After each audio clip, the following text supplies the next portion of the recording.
৪৫ বছর বয়স, ৪৯ হিজরি, রাসূলুল্লাহর বড় নাতি হযরত ইমাম হাসান রাদিয়াল্লাহু তাআলা আনহুকে দুশমনের দল বিষ পান করিয়ে শহীদ করে দিয়েছিল। হুজুর শহীদি মওত বরণ করেছিলেন। হুজুর আমার ইন্তেকাল হয়ে গিয়েছিলেন। কেন আপনাদের জানা আছে এজিদের পরামর্শ অনুযায়ী হযরত ইমাম হোসাইনের স্ত্রীকে দিয়ে হযরত ইমাম হোসাইনকে বিষ পান করানো হয়েছিল। বারে বারে বিষ পান করানো হয়েছিল। রাসূলুল্লাহর কলিজার টুকরা নাতিকে বিষ পান করানো হয়েছিল। একবার, দুবার, তিনবার বারে বিষ পান করানো হয়েছিল।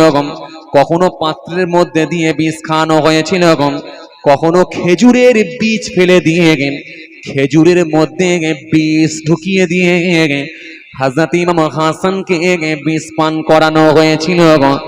বিবাহ কেন্দ্রীয় বিষয়কে কেন্দ্র করি,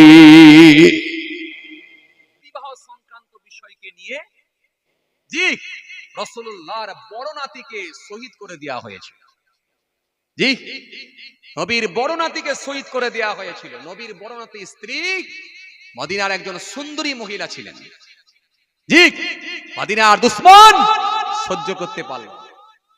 জি, একজন মহিলাকে দিয়ে, একজন কূটনীতিবিদ মহিলাকে দিয়ে রাসূলুল্লাহর নাতি ইমাম হাসান হুজুরের স্ত্রীকে কন্ট্রোলে নিয়েছে বিষ পান করানো হয়েছিল।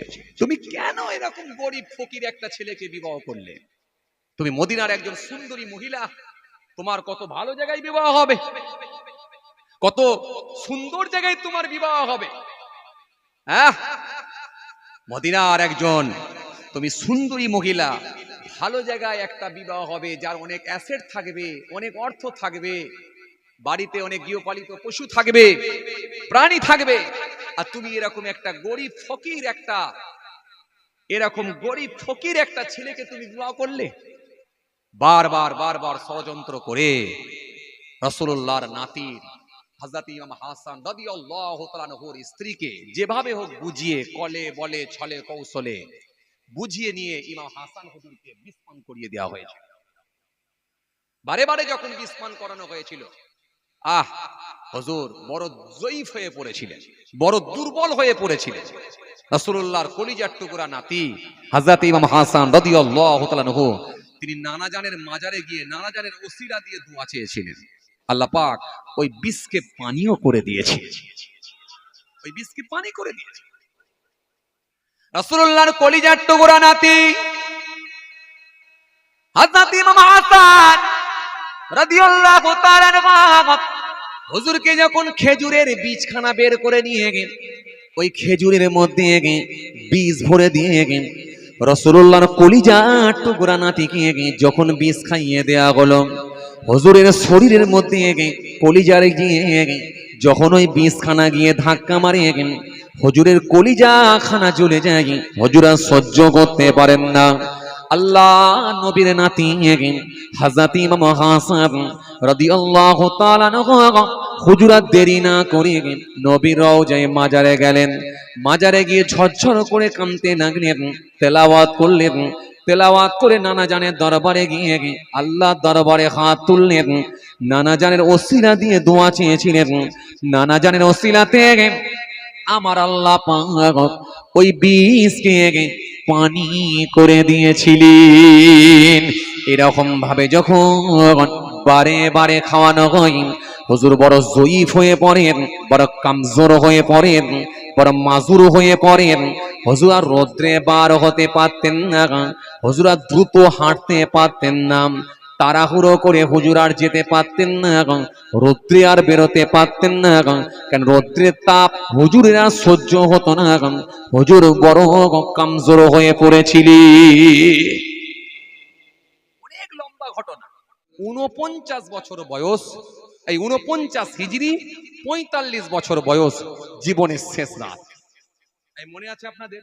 জীবনের শেষ রাত, জীবনের শেষ রাত যখন এসে পৌঁছে গেলাম, জীবনের শেষ রাতে রাসূলুল্লাহর বড় নাতি, কলিজা টুকরা নাতি হযরত ইমাম হাসান রাদিয়াল্লাহু তাআলা আনহু, তিনি একটু ঘুমিয়ে পড়েছেন, একটু রেস্ট করছেন, ঘুমিয়ে পড়েছেন। সঙ্গী সাথীরা, হুজুরের মুরিদ মুতাকিদিনরা, তারাও ঘুমিয়ে পড়েছেন, তারাও বসে বসে ঘুমাচ্ছেন। ওই সুযোগে দেখা যায় রাসূলুল্লাহর নাতি হযরত ইমাম হাসান, হুজুরের আহলিয়া, হুজুরের স্ত্রী সেই বিষখানাকে পানির পাত্রের সঙ্গে মিক্সড করে নিয়েছে, কুজোর মুখে নিয়ে এসে ঢেলে দিল। কুজোর মুখেতে যখনই ঢেলে দেওয়া গেল, ওই কুজোর মুখেতে ঢেলে দেওয়ার সাথে সাথে আস্তে আস্তে দেখা যায় চুয়ে চুয়ে ওই কুজোর মধ্যে গিয়ে বিষ মাখানো পানিতে পরিণত হয়ে গেল, বিষ মাখানো পানি হয়ে গেল। হুজুরের মুরিদ মুতাকিদিন কেউ জানে না, হুজুরও ঘুমিয়ে আছে, হুজুরও জানেন না। হযরত ইমাম হাসান রাদিয়াল্লাহু তাআলা আনহু, হুজুর আমার ঘুমিয়ে আছে। হঠাৎ করে দেখা যায় গভীর রাত্রিতে হুজুর একটা স্বপ্ন দেখলেন। স্বপ্ন দেখে হুজুর স্বপ্নটা দেখার পরে পড়িয়ে হুজুরের ঘুমটা ভেঙে গেল। ঘুমটা ভেঙে গিয়ে বললেন, বাবারা বাবারা, কি আছো বাবা, আমাকে একটু পানি দাও বাবা, আমি আর বাঁচবো না, আমি আর বাঁচবো না। এটাই হলো আমার জীবনের শেষ রাত। কেননা আমি আমার নানা জানকে এখনই স্বপ্নে দেখে নিয়েছি। আমার নানা জান জান্নাতের ভেতরে সিংহাসনে কুরসির মধ্যে বসে আছেন। আমার আম্মা জান জান্নাতের ভেতরে সিংহাসনে কুরসির উপরে বসে আছেন। আমার আব্বা জান হযরতে শেরে খোদা আলী জান্নাতের ভেতরে কুরসির মধ্যে সিংহাসনে বসে আছেন। আমার নানা জান আমাকে বলতে লেগেছেন, ও ভাই হাসান, ভাই হাসান, আর কতদিন থাকবে ভাই, পৃথিবীর জমিনে আর থাকতে হবে না ভাই, চলে এসো ভাই, ও ভাই হাসান চলে এসো, চলে এসো ভাই, চলে এসো, ও ভাই হাসান চলে এসো ভাই। দেখো না তোমার আম্মা বসে আছে, দেখো না আমি তোমার নানা, আমিও সিংহাসনে চেয়ারে বসে আছি, কুরসিতে বসে আছি, তোমার আব্বা যেন বসে আছে, আর একটা চেয়ার ফাঁকা আছে, কুরসি ফাঁকা আছে। ও ভাই হাসান, এই কুরসিটা তোমার জন্য ভাই, আর পৃথিবীর জমিনে থাকতে হবে না ভাই, চলে এসো, চলে এসো, আল্লাহর জান্নাতের ভেতরে নানা নাতি একই সঙ্গে বসবাস করব। আরো জোরে বলেন, বাবারা বাবারা বাবারা, আমি আমার নানা জানকে স্বপ্নে দেখে নিয়েছি। আমার নানা জান আমাকে কুরসি দেখিয়েছে, আমার নানা জান আমাকে চেয়ার দেখিয়েছেন। আমি বুঝে গেছি আর পৃথিবীতে আমি থাকবো না। বাবারা বাবারা, কি আছো বাবা, আমি বড় তেষ্টা লেগেছে, আমাকে বড় পিপাসা লেগেছে, আমাকে বড় তেষ্টা লেগেছে, কলিজা ফেটে যায়, এক গিলাস পানি পান করাও।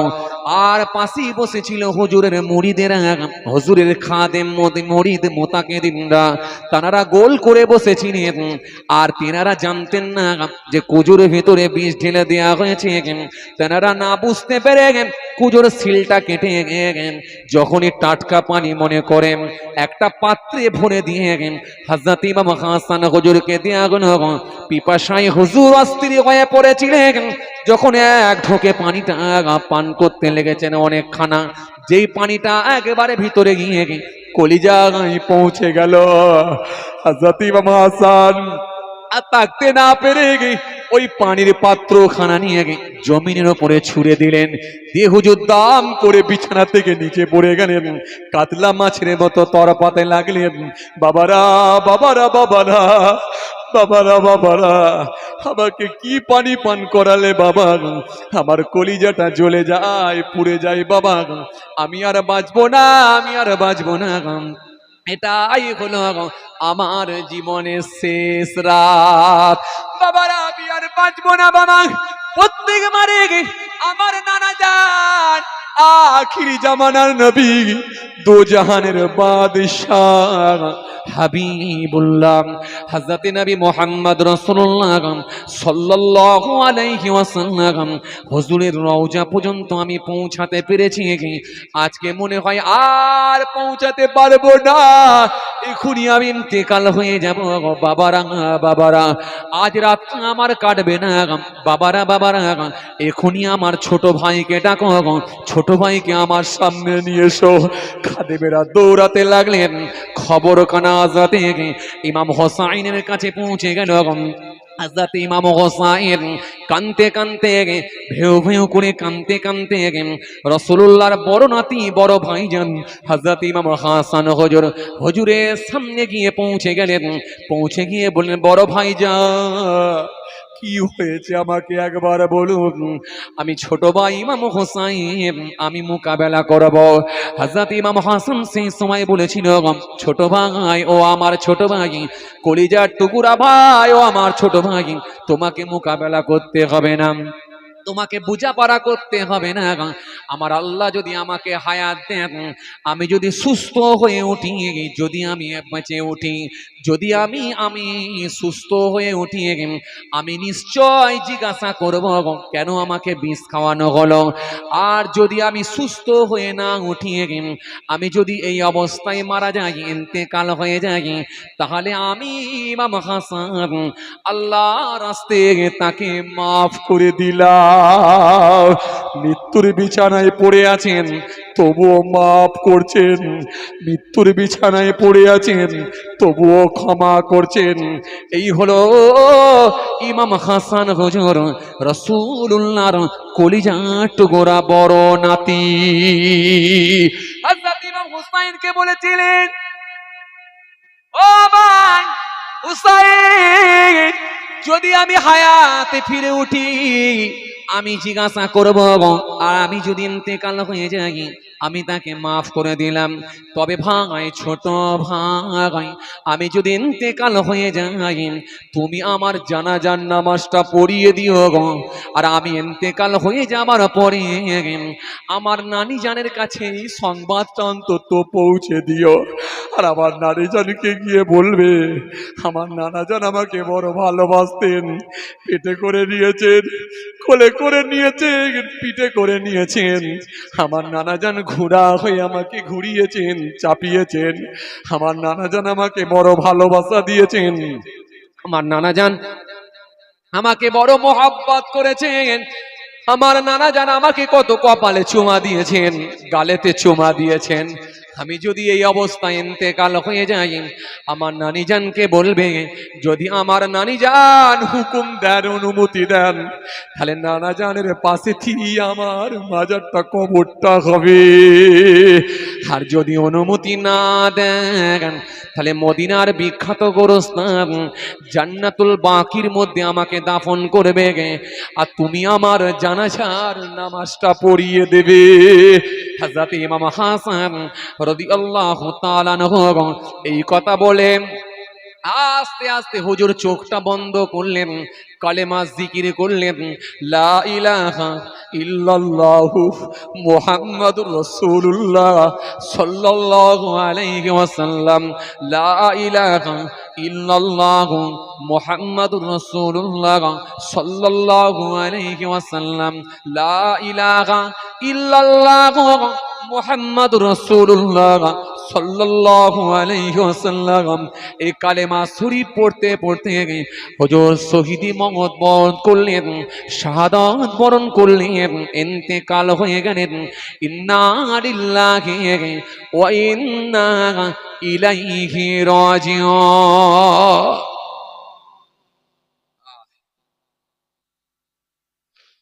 হুজুর ইন্তেকাল হয়ে গেলেন। ইন্তেকাল হয়ে যাওয়ার পর হযরত ইমাম হোসাইন রাদিয়াল্লাহু তাআলা আনহু তিনি কাঁদতে কাঁদতে ছুটতে শুরু করলেন। কোথায়? নানি জানের কাছে ছুটতে শুরু করলেন, দৌড়াতে লাগলেন, নানি জান, নানি জান। নানি জানের কাছে ছুটছেন, দৌড়াচ্ছেন।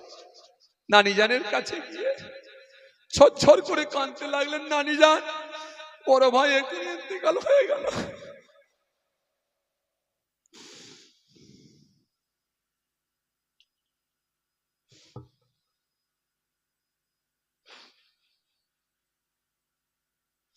নানি যান, বড় ভাই এখনই ইন্তেকাল হয়ে গেল, বড় ভাই এখনই ইন্তেকাল হয়ে গেল নানি যান। আম্মা জান হযরত আয়েশা সিদ্দিকা রাদিয়াল্লাহু তাআলা আনহা চমকে উঠলেন, লাফিয়ে উঠলেন, ভাই হুসাইন কি খবর দিলে আমাকে? তোমার বড় ভাই আমারই ভাই, তোমার বড় ভাই ইন্তেকাল হয়ে গেল, কি খবর দিলে আমাকে? আম্মা জান মা আয়েশা সিদ্দিকা রাদিয়াল্লাহু তাআলা আনহা, আম্মা জানের মাথায় যেন মনে হলো যেন আকাশ ভেঙে পড়ে গেল। আম্মা জান কাঁদতে শুরু করলেন, ঝরঝর করে কাঁদতে লাগলেন। ভাই হুসাইন কি খবর শোনালে? আহারে তোমার ভাই তো আমারই ভাই, তোমার বড় ভাই তো আমারই বড় ভাই, তোমার বড় ভাই কিভাবে শহীদ হয়ে গেল? হযরত ইমাম হুসাইন বলতে লেগেছেন, ও নানি জান, এই কিছুক্ষণ আগে দুশমনের দল আমার বড় ভাইজানকে বিষ পান করিয়ে শহীদ করে দিয়েছেন। আমার বড় ভাইজান এখনই ইন্তেকাল হয়ে গেলেন। হুজুর আমার শহীদ মওত বরণ করেছেন। তবে নানি জান, শহীদ হওয়ার পূর্বে ইন্তেকাল হয়ে যাবার পূর্বে আমাকে কয়েকটা কথা বলে গেছেন। এক নাম্বার হলো, বড় ভাইয়ের জানাজার নামাজটা আমি ইমাম হোসাইনকে আমাকেই পড়াতে বলে গেছেন। আর বড় ভাইয়ের লাশটা দাফন করতে বলেছেন নানা জানের পাশে যদি আপনি হুকুম দেন। কেন নানা জান বড় ভালোবাসতেন, কপালে চুমা দিয়েছেন, গালেতে চুমা দিয়েছেন। নানা জান ঘোড়া হয়ে বড় ভাইকে পিঠে করে নিয়ে ঘুরেছেন। এই জন্য বাকি কবরের জীবনটা, বাকি কবরের পাটটা, পরকালটা কবরের পাটটা নানা জানের পাশে বড় ভাইজান শুয়ে থাকতে চেয়েছেন। ও আমার নানি জান, যদি আপনি হুকুম দেন তাহলে নানি জান বড় ভাইজানকে নানা জানের পাশে দাফন করে দেব। নানি জান সেই সময় কাঁদতে কাঁদতে বললেন, ও আমার ভাই হুসাইন, ছুরি রেখে দাও ভাই, তোমার বড় ভাই আমারই বড় ভাই, তোমার বড় ভাই আমারই ভাই। তোমার বড় ভাই যদি তোমার নানা জানের পাশে যদি ঘুমিয়ে পড়েন, ঘুমিয়ে থাকেন, এতে আমি আয়েশা তোমার নানি জান আমারও কোনো আপত্তি ছিল না। কিন্তু তোমার নানা জান মৃত্যুর পূর্বে, ইন্তেকাল হওয়ার পূর্বে আমি আয়েশাকে কয়েকটা জায়গা দেখিয়ে দিয়ে গেছেন। তোমার নানা জান বলেছেন আমার পাশেতে একদিকে থাকবে হযরতে আবু বকর সিদ্দিক রাদিয়াল্লাহু তাআলা আনহু, আর তারই পাশে থাকবে হযরতে ওমর ফারুক রাদিয়াল্লাহু তাআলা আনহু। আর একটা জায়গা ফাঁকা থাকবে, আর একটা জায়গা ছাড়া থাকবে। শেষ জামানায় মারিয়ম আসলামের পুত্র হযরতে ঈসা রূহুল্লাহ 40 বছর পৃথিবীর জমিনে জীবন যাপন করবেন। 40 বছর তিনি হায়াতে থাকবেন। এরপরে যখন ইন্তেকাল হবেন, মৃত্যুবরণ করবেন, ইন্তেকাল হয়ে যাওয়ার পরে ওই মারিয়ম আসলামের পুত্র হযরত ঈসা রূহুল্লাহ তিনারও কবরটা হবে তোমার নানা জানের পাশেতে। ও ভাই হুসাইন, এছাড়া তো আর কোনো জায়গা নাই। একদিকে শুয়ে আছেন আবু বকর, হযরত ওমর ফারুক। ও ভাই হুসাইন, আর একটা জায়গা ফাঁকা আছে মারিয়ম আসলামের পুত্র হযরতে ঈসা রূহুল্লাহর জন্য। এছাড়া তো আর কোনো জায়গা নাই। আর তোমার নানা জান তো এই উল্লেখ করে দিয়ে গেছেন, এছাড়া আমার তো কোনো আপত্তি ছিল না, কারণ তোমার ভাই মানে আমারই ভাই। তাই হযরত ইমাম হোসাইন রাদিয়াল্লাহু তাআলা আনহু তিনি ব্যাপারটা সব বুঝে নিয়ে থাকতে না পেরে মদিনার হাজারো হাজারো মানুষকে নিয়ে বিরাট বড় জানাজান নামাজখানা আদায় করলেন।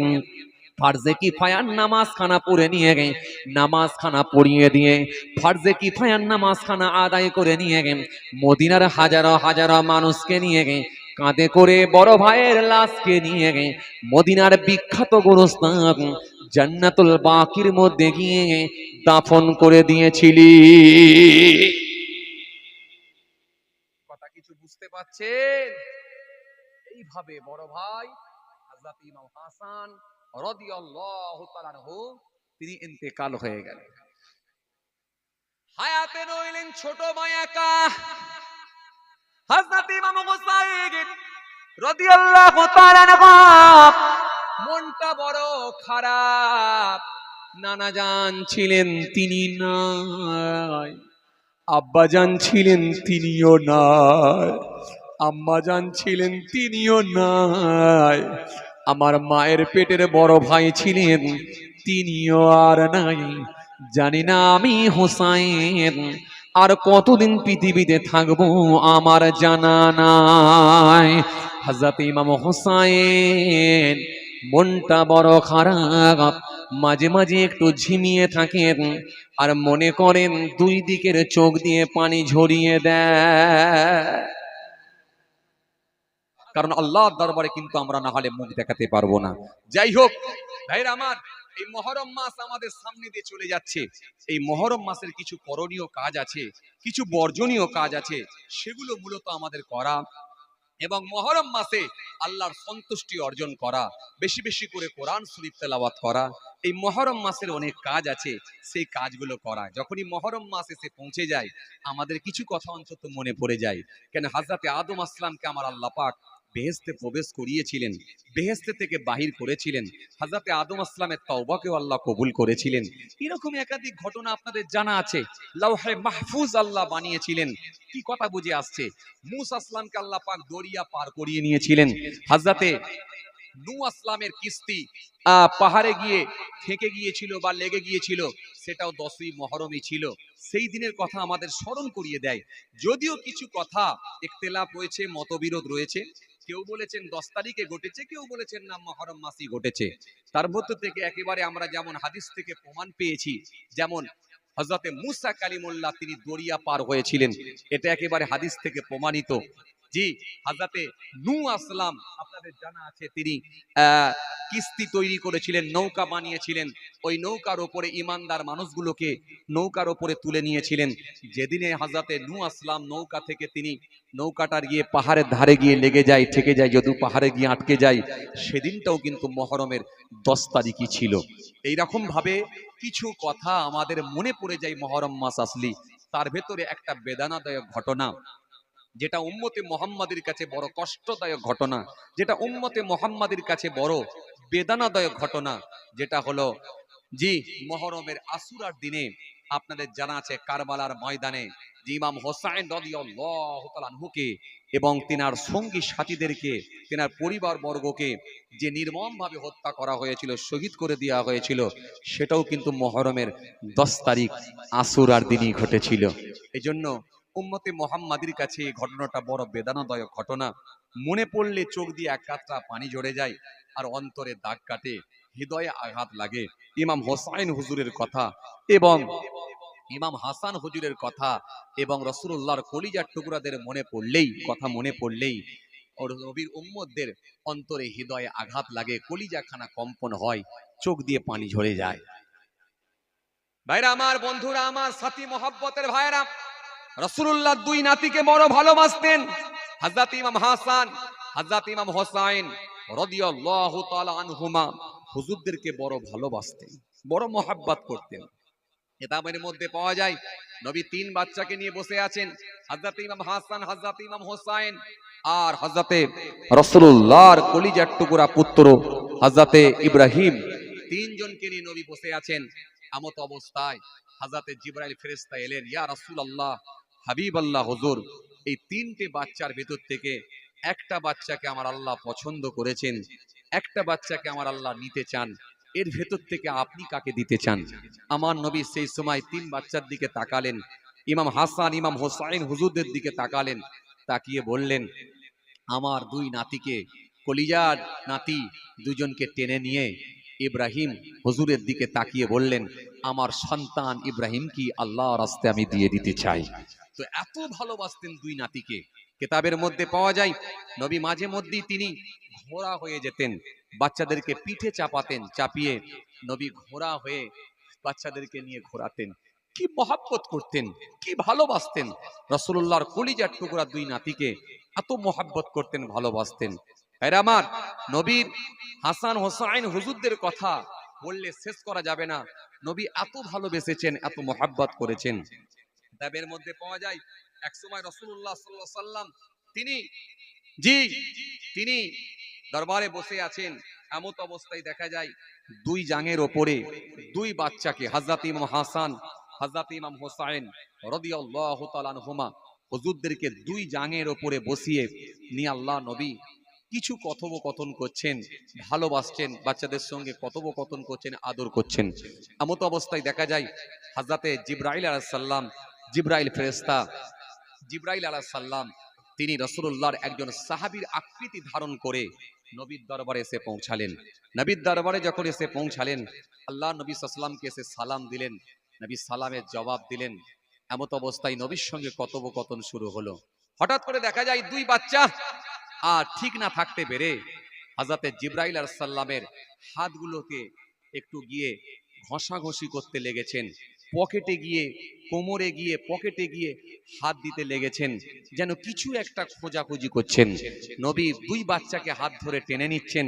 বাচ্চারা নবীর কথা আবার নবী টেনে নিচ্ছেন, আবার বাচ্চারা ফের নবীর কাছ থেকে গিয়ে হযরতে জিবরাইল আলাইহিস সালামের হাতে হাত দিচ্ছেন, পকেটে হাত দিতে যাচ্ছেন, কিছু যেন একটা খোঁজাখুঁজি করছেন।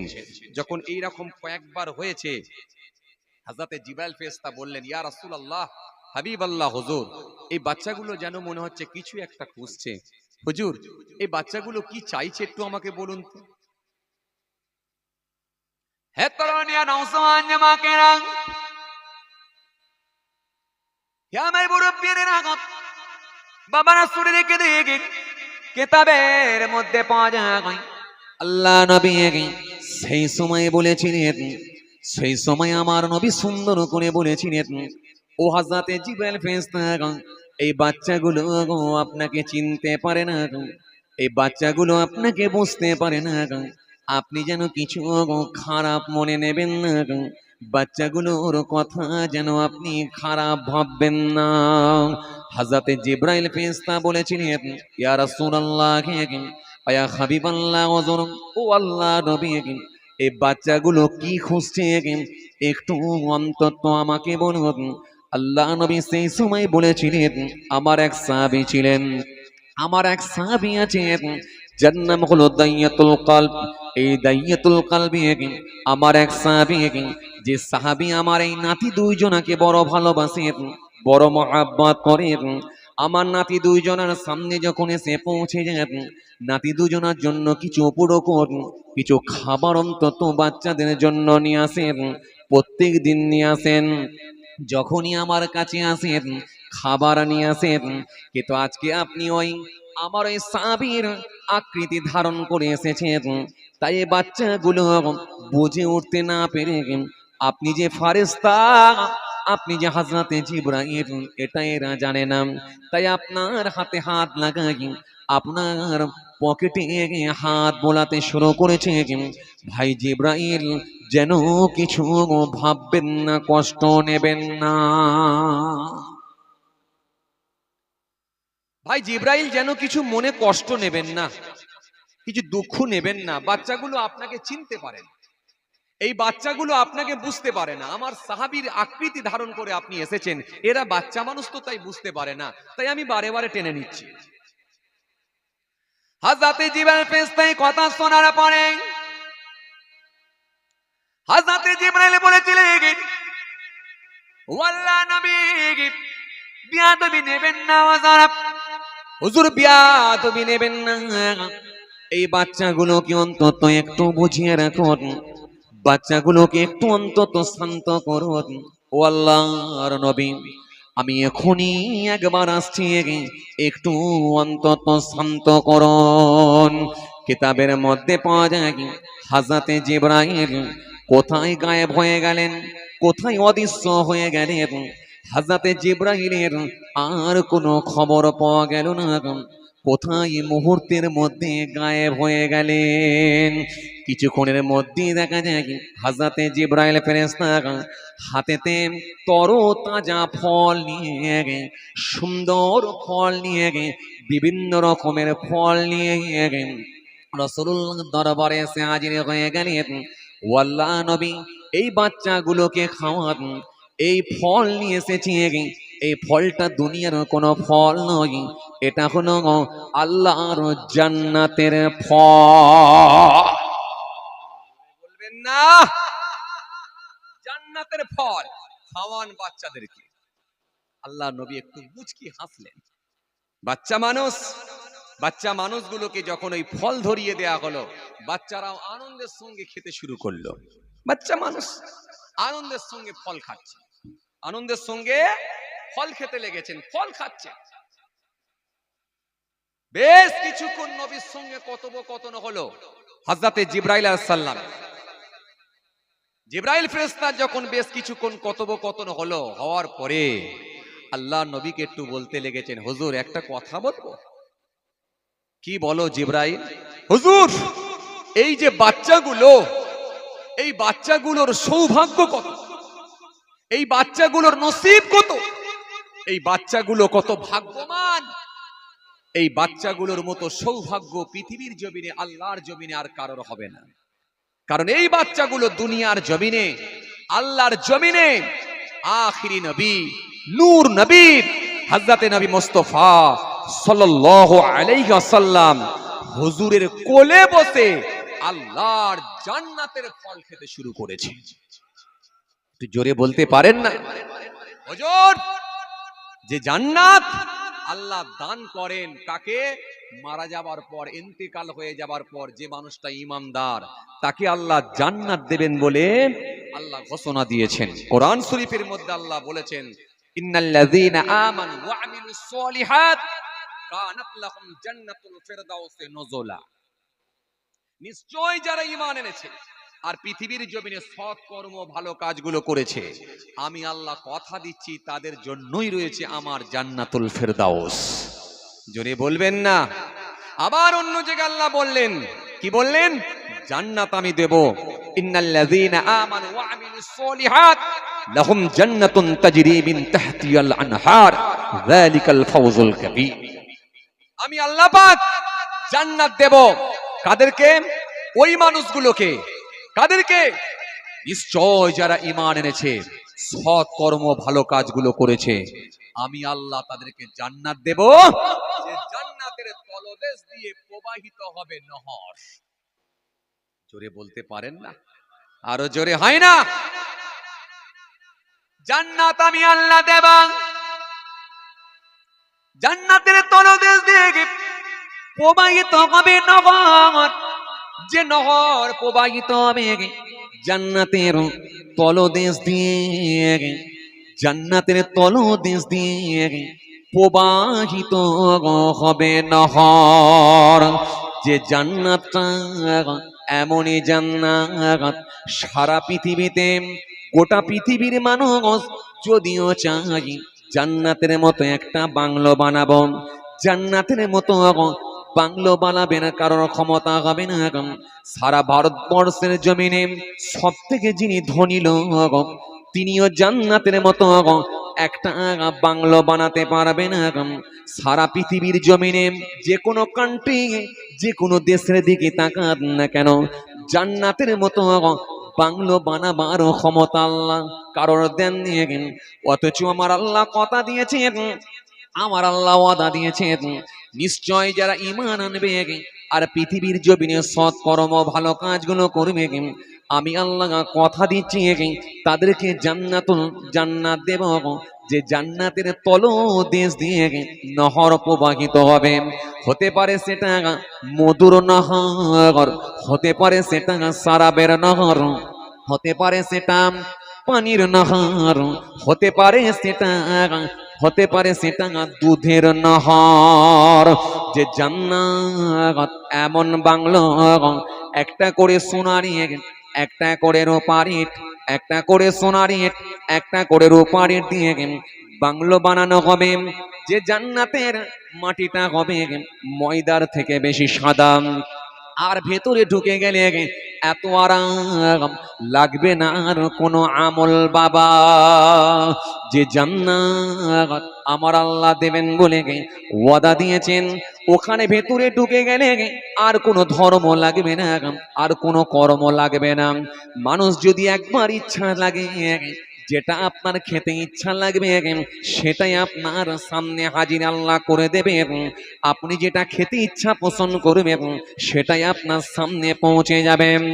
আপনি মনে রাখবেন, জান্নাতের আপেল দুনিয়ার আপেল একই আপেল, কিন্তু স্বাদ আলাদা, টেস্ট আলাদা। জান্নাতের আঙুর দুনিয়ার আঙুর কিন্তু একই, কিন্তু স্বাদ আলাদা, টেস্ট আলাদা, সাইজ আলাদা। কিন্তু ওটাও আপেল হবে, এটাও আপেল, ওটাও আঙুর হবে, এটাও আঙুর হবে, ওটাও বাদানা হবে, এটাও বাদানা হবে, ওটাও লেবু হবে, এটাও লেবু হবে, কিন্তু টেস্ট স্বাদ সম্পূর্ণ আলাদা হয়ে যাবে।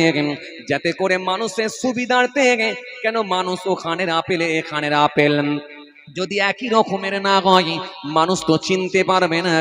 এই জন্য কারোর ইচ্ছা লাগতে পারে আমি আপেল খাবো, ওই আপেলটা আল্লাহ হাজির করে দেবে, হাজির হয়ে যাবে মুহূর্তের মধ্যে, কিন্তু ওর টেস্ট স্বাদ সম্পূর্ণ আলাদা হবে।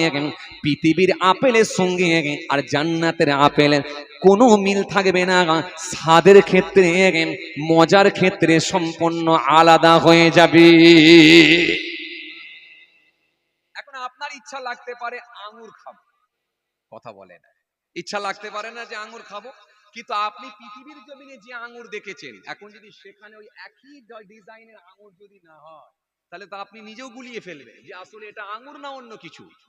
এই জন্য দুনিয়ার ফলের সঙ্গে তার মিল থাকবে, কিন্তু স্বাদ সম্পূর্ণ আলাদা হয়ে যাবে, মজা সম্পূর্ণ আলাদা হবে, গুণ সম্পূর্ণ আলাদা হবে। এটা দুনিয়ার খাবারের সঙ্গে মিলবে না, যেটা একবার খেলে দ্বিতীয়বার আর ইচ্ছাই লাগবে না, এত টেস্টফুল খাবার। জি, নবী একবার দরবারে বসে আছেন, সাহাবীদের সঙ্গে কথোপকথন করছেন, কথাবার্তা বলছেন। হঠাৎ করে দেখা যায় আল্লাহ নবী একটু মুচকি হাসলেন, হেসে হাতখানাকে ওপর দিকে উত্তোলন করলেন, ওপর দিকে তুললেন। মুহূর্তের মধ্যে আবার হাতখানাকে নামিয়ে নিলেন, মুহূর্তের মধ্যে হাতখানাকে টেনে নিলেন, টেনে নিয়ে নবীর মুখটা একটু শুকিয়ে গেল, মনটা একটু খারাপ হয়ে গেল।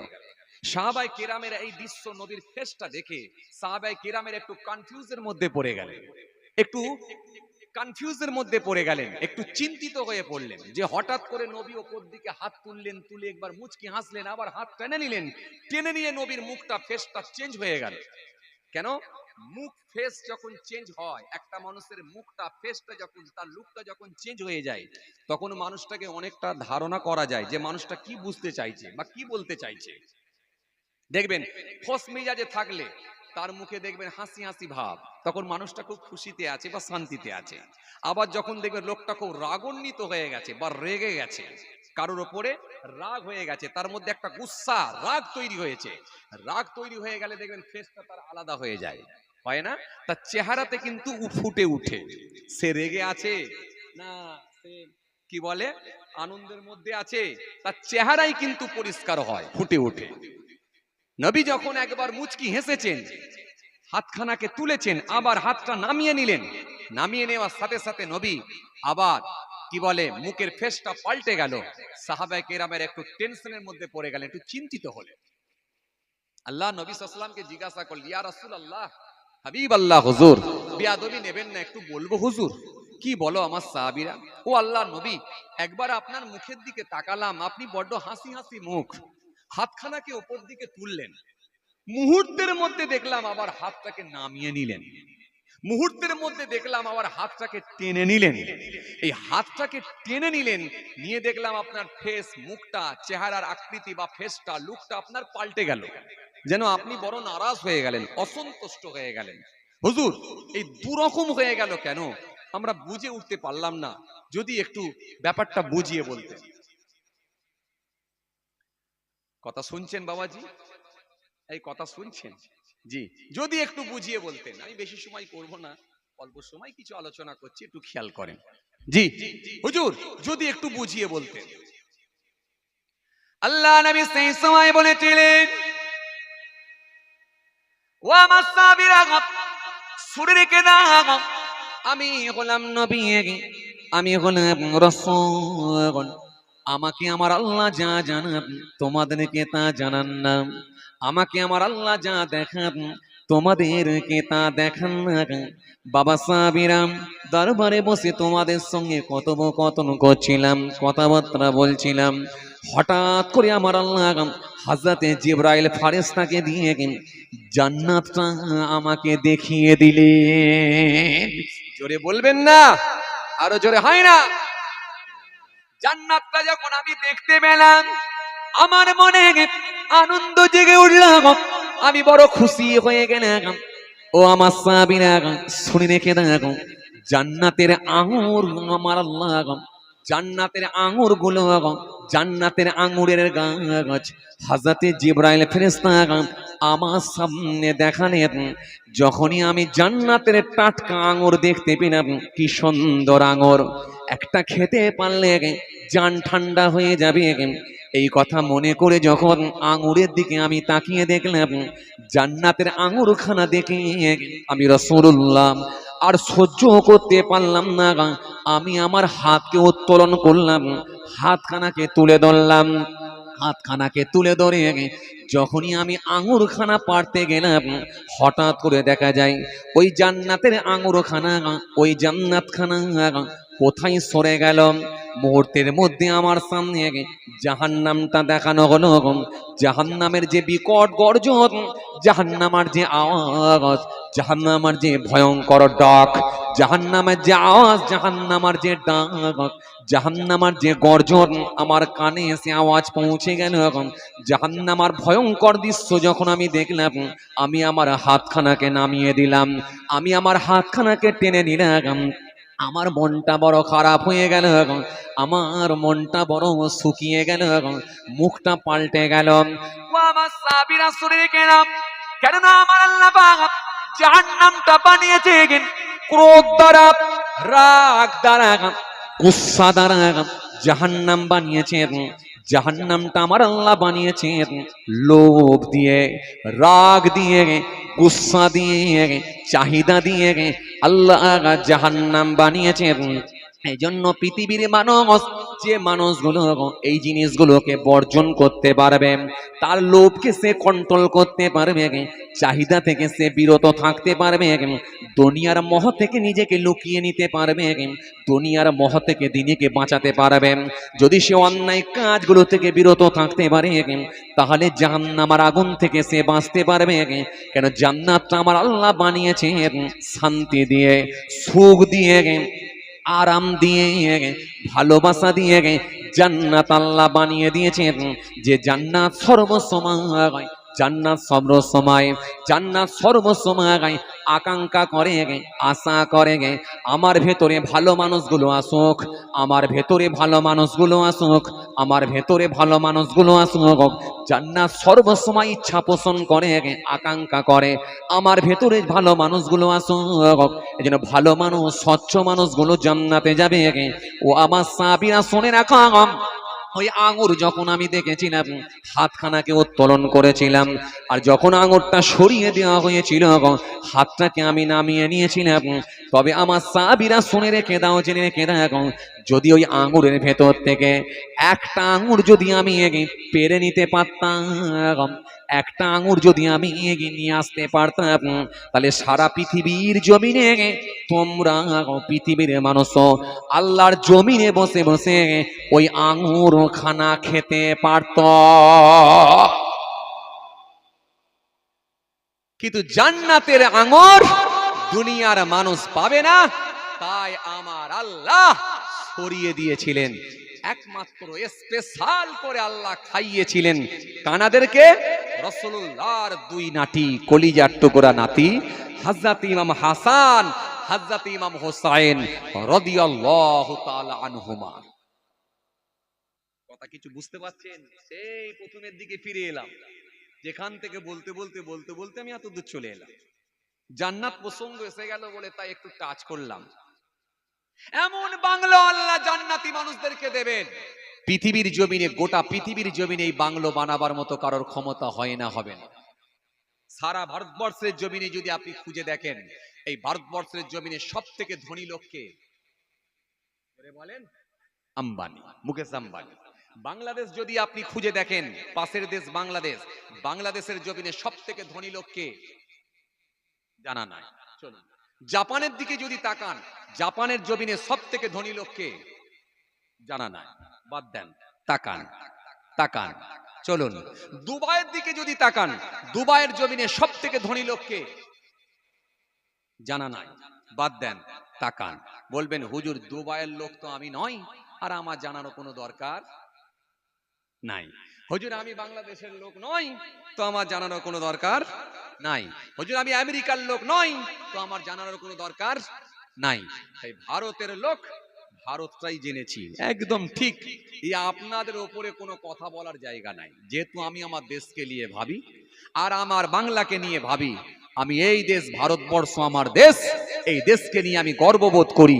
এই দেশেতেই জন্মগ্রহণ করেছি, আর আল্লাহ যখন ডাকবেন এই দেশেতেই মৃত্যুবরণ করব। দেশকে নিয়ে আমি গর্ববোধ করি, তাই আজকে আমরা বুক ফুলিয়ে বলতে পারি এই দেশকে স্বাধীন করতে গিয়ে, এই দেশকে স্বাধীন করতে গিয়ে বহু মুসলমান জীবন দিয়েছে, বহু হিন্দু ভাই জীবন দিয়েছে, বহু মানুষ তারা জীবন দিয়েছে, প্রাণ দিয়েছে, জীবনকে উৎসর্গ করে তারা এই দেশকে স্বাধীন করতে পেরেছে। কথা ঠিক কিনা ভুল বলেন? বহু আলেম ওলামা হাফেজ তারা দেশের জন্য জীবন দিয়েছে। তাই কম বেশি প্রায় ৯৫,০০০-এর কাছাকাছি মানুষের নাম পাওয়া যায়, ৯৫,০০০-এর কাছাকাছি মানুষের নাম পাওয়া যায়। তার ভেতরে ৬৩,০০০ খালি মুসলমানেরই নাম পাবেন। দিল্লির ইন্ডিয়ান গেটে গিয়ে নাম দেখুন, দেখুন, দেখুন, সেখানে গিয়ে দেখুন আমার হিন্দু ভাইয়েরা তারা জীবন দিয়েছে, হাজার হাজার হিন্দু ভাইয়েরা তারা প্রাণ দিয়েছেন, দিয়ে হিন্দু মুসলমান তারা দেশকে রক্ষার জন্য, দেশকে স্বাধীন করতে গিয়ে ব্রিটিশদেরকে এদেশ থেকে তাড়িয়েছেন, ব্রিটিশদেরকে এদেশ থেকে বিতাড়িত করেছেন। বড় আফসোস লাগে আজকে দেশের জমিনে যারা মুসলমানদেরকে দেশের গাদ্দার বলে, আসলে তারা নিজেরাই গাদ্দার, তারা নিজেরাই গাদ্দার, তারাই ব্রিটিশদের দালাল। তাই এই দেশে তারা এখন দালালি করতে এসে হিন্দু মুসলমানের মধ্যে বিভেদ তৈরি করতে চেষ্টা চালাচ্ছে, সারা দেশে হিন্দু মুসলমানের মধ্যে বিভাজন তৈরি করার চেষ্টা চালাচ্ছে। শুধু একটা শ্রেণীর রাজনৈতিক দল, কিছু সংখ্যক মানুষ, তারা হিংসা ছাড়া আর তাদের মুখে কোনো কথা নাই। বড় আফসোস লাগে দেশের জন্য যারা রক্ত দিয়েছে, দেশের জন্য যারা জীবন দিয়েছে, তাদের নামগুলো মনে পড়লে আমাদের হৃদয়ে দাগ কাটে যায়। দেশের জন্য তারা জীবন দিয়েছে, তাই আমাদের মাঝে মাঝে মনে পড়ে যায় আশফাকুল্লাহ খানের কথা মনে পড়ে যায়, মাওলানা আবুল কালাম আজাদের কথা মনে পড়ে যায়, তিতুমিরের কথা মনে পড়ে যায়। তাই আমাদের মনে পড়ে যায় রাজা রামমোহন রায়ের কথা মনে পড়ে যায়, ঈশ্বরচন্দ্র বিদ্যাসাগরের কথা আমাদের মনে পড়ে যায়, বিশ্বকবি রবীন্দ্রনাথ ঠাকুরের কথা আমাদের মনে পড়ে যায়, জি আমাদের মনে পড়ে যায়, জি শ্রী রামকৃষ্ণ দেবের কথা আমাদের মনে পড়ে যায়। যারা দেশের জন্য, তারা সর্বসময় মানুষের জন্য সর্বসময় সম্প্রীতির কথা বলেছে, ভালোবাসার কথা বলেছে, আন্তরিকতার কথা বলেছে। এই বাংলার জমিনে, ভারতের জমিনে যাদের নামগুলো আজও পর্যন্ত স্বর্ণ অক্ষরে লেখা হয়ে গিয়েছে, আজকে মানুষ তাদেরকে ভুলে যাচ্ছে, ভুলে গিয়ে বিভাজনের রাজনীতি করে সব যেন ওলট পালট করে দেওয়ার চেষ্টা চালাচ্ছে। তাই আমি বলবো হিংসার রাজনীতি যারা করে, জাতের রাজনীতি যারা করে, ধর্মের রাজনীতি যারা করেন, এদেরকে প্রত্যাহার করুন, এদেরকে এলাছাড়া করুন, এদেরকে বিতাড়িত করুন, এদেরকে এলাকা থেকে এদের নাম নিশানা মুছে দেন। এদেরকে আগামী দিন এমন একটা দিন আসবে যেমন ব্রিটিশদেরকে তাড়ানো সম্ভব হয়েছে, এদেরকে তাড়িয়ে আমরা এদেশ থেকে বিতাড়িত করব। হিন্দু মুসলমান শিখ ইসাইয়ের মধ্যে সম্প্রীতি ভালোবাসা যেমন ছিল, আজও আছে, আগামী দিনে আরো বেড়ে যাবে। যারা অশান্তি লাগাবার চেষ্টা করে তাদেরকে বিতাড়িত করুন। কারণ হিন্দু মুসলমান আমরা ছোট থেকে একভাবে বড় হয়ে এসেছি, একই মাঠে ফুটবল খেলা থেকে শুরু করে, একই চায়ের দোকানে চা খাওয়া থেকে শুরু করে, একই স্কুলে আমরা একই সাইকেলে করে চেপে যাওয়া থেকে শুরু করে এই ভালোবাসা, এই সম্প্রীতি আমাদের ছিল, আছে, থাকবে। তাই যেখানে রামের বাস সেখানে রহিমের বাস, যেখানে জয়দেবের বাস সেখানে জয়নালের বাস, যেখানে মধুর বাস সেখানে সত্তারের বাস। এটাই হলো সম্প্রীতি, এটাই হলো ভালোবাসা। যারা হিংসার বাতাবরণ তৈরি করার চেষ্টা চালায় তাদেরকে এলাকা ছাড়া করুন। হিন্দু মুসলমান শিখ ইসাই এক প্ল্যাটফর্মে এসে যারা অশান্তি লাগাবার চেষ্টা করে তাদেরকে এলাকা থেকে বিতাড়িত করুন। শান্তি ছিল, আছে, আগামী দিনে আরো শান্তি ফিরে আসবে। যারা অশান্তি লাগাবার চেষ্টা করেন তাদেরকে এলাকা ছাড়া করুন।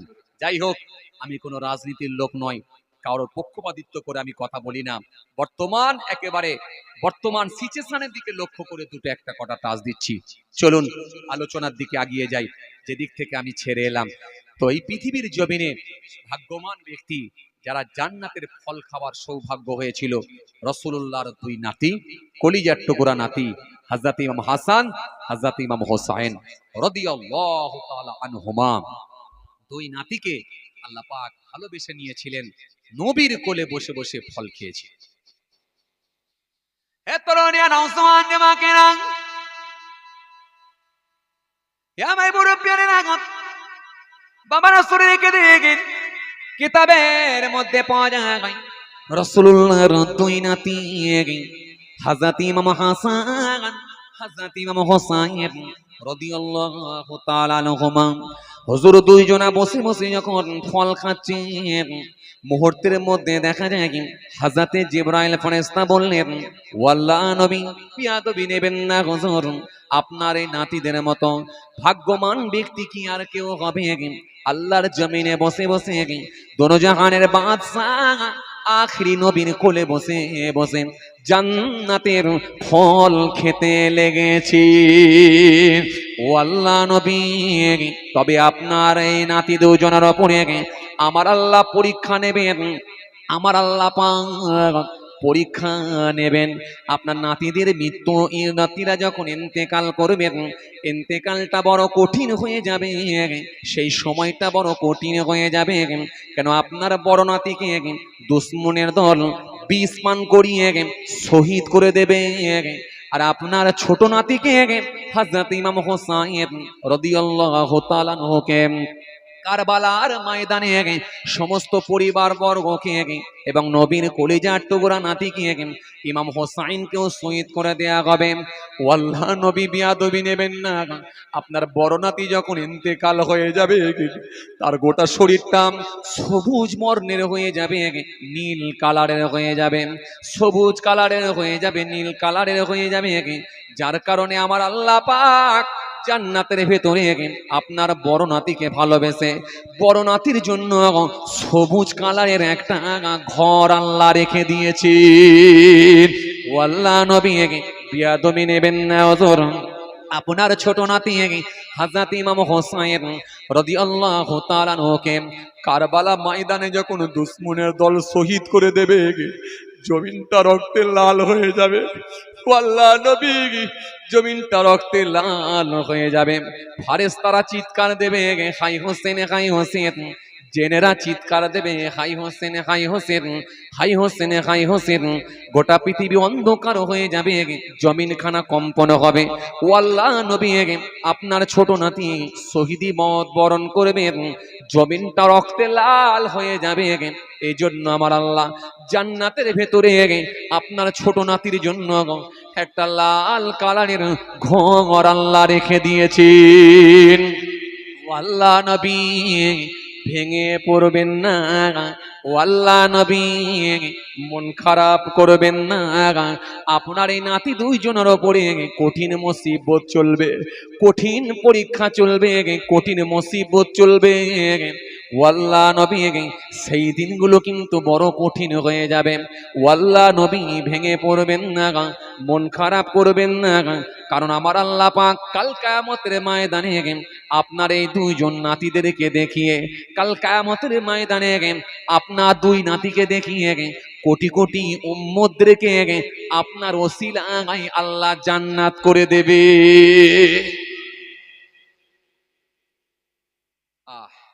হুজুর, মন খারাপ করবেন না, ভেঙে পড়বেন না হুজুর, নাতিদের ওপরে বড় মুসিবত যাবে হুজুর, নাতিদের ওপরে বড় মুসিবত যাবে হুজুর।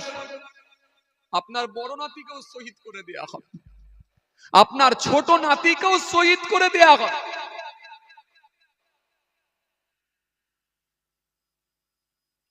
হযরত জিবরাইল ফেরেশতা এই কথা শুনিয়ে দিলেন।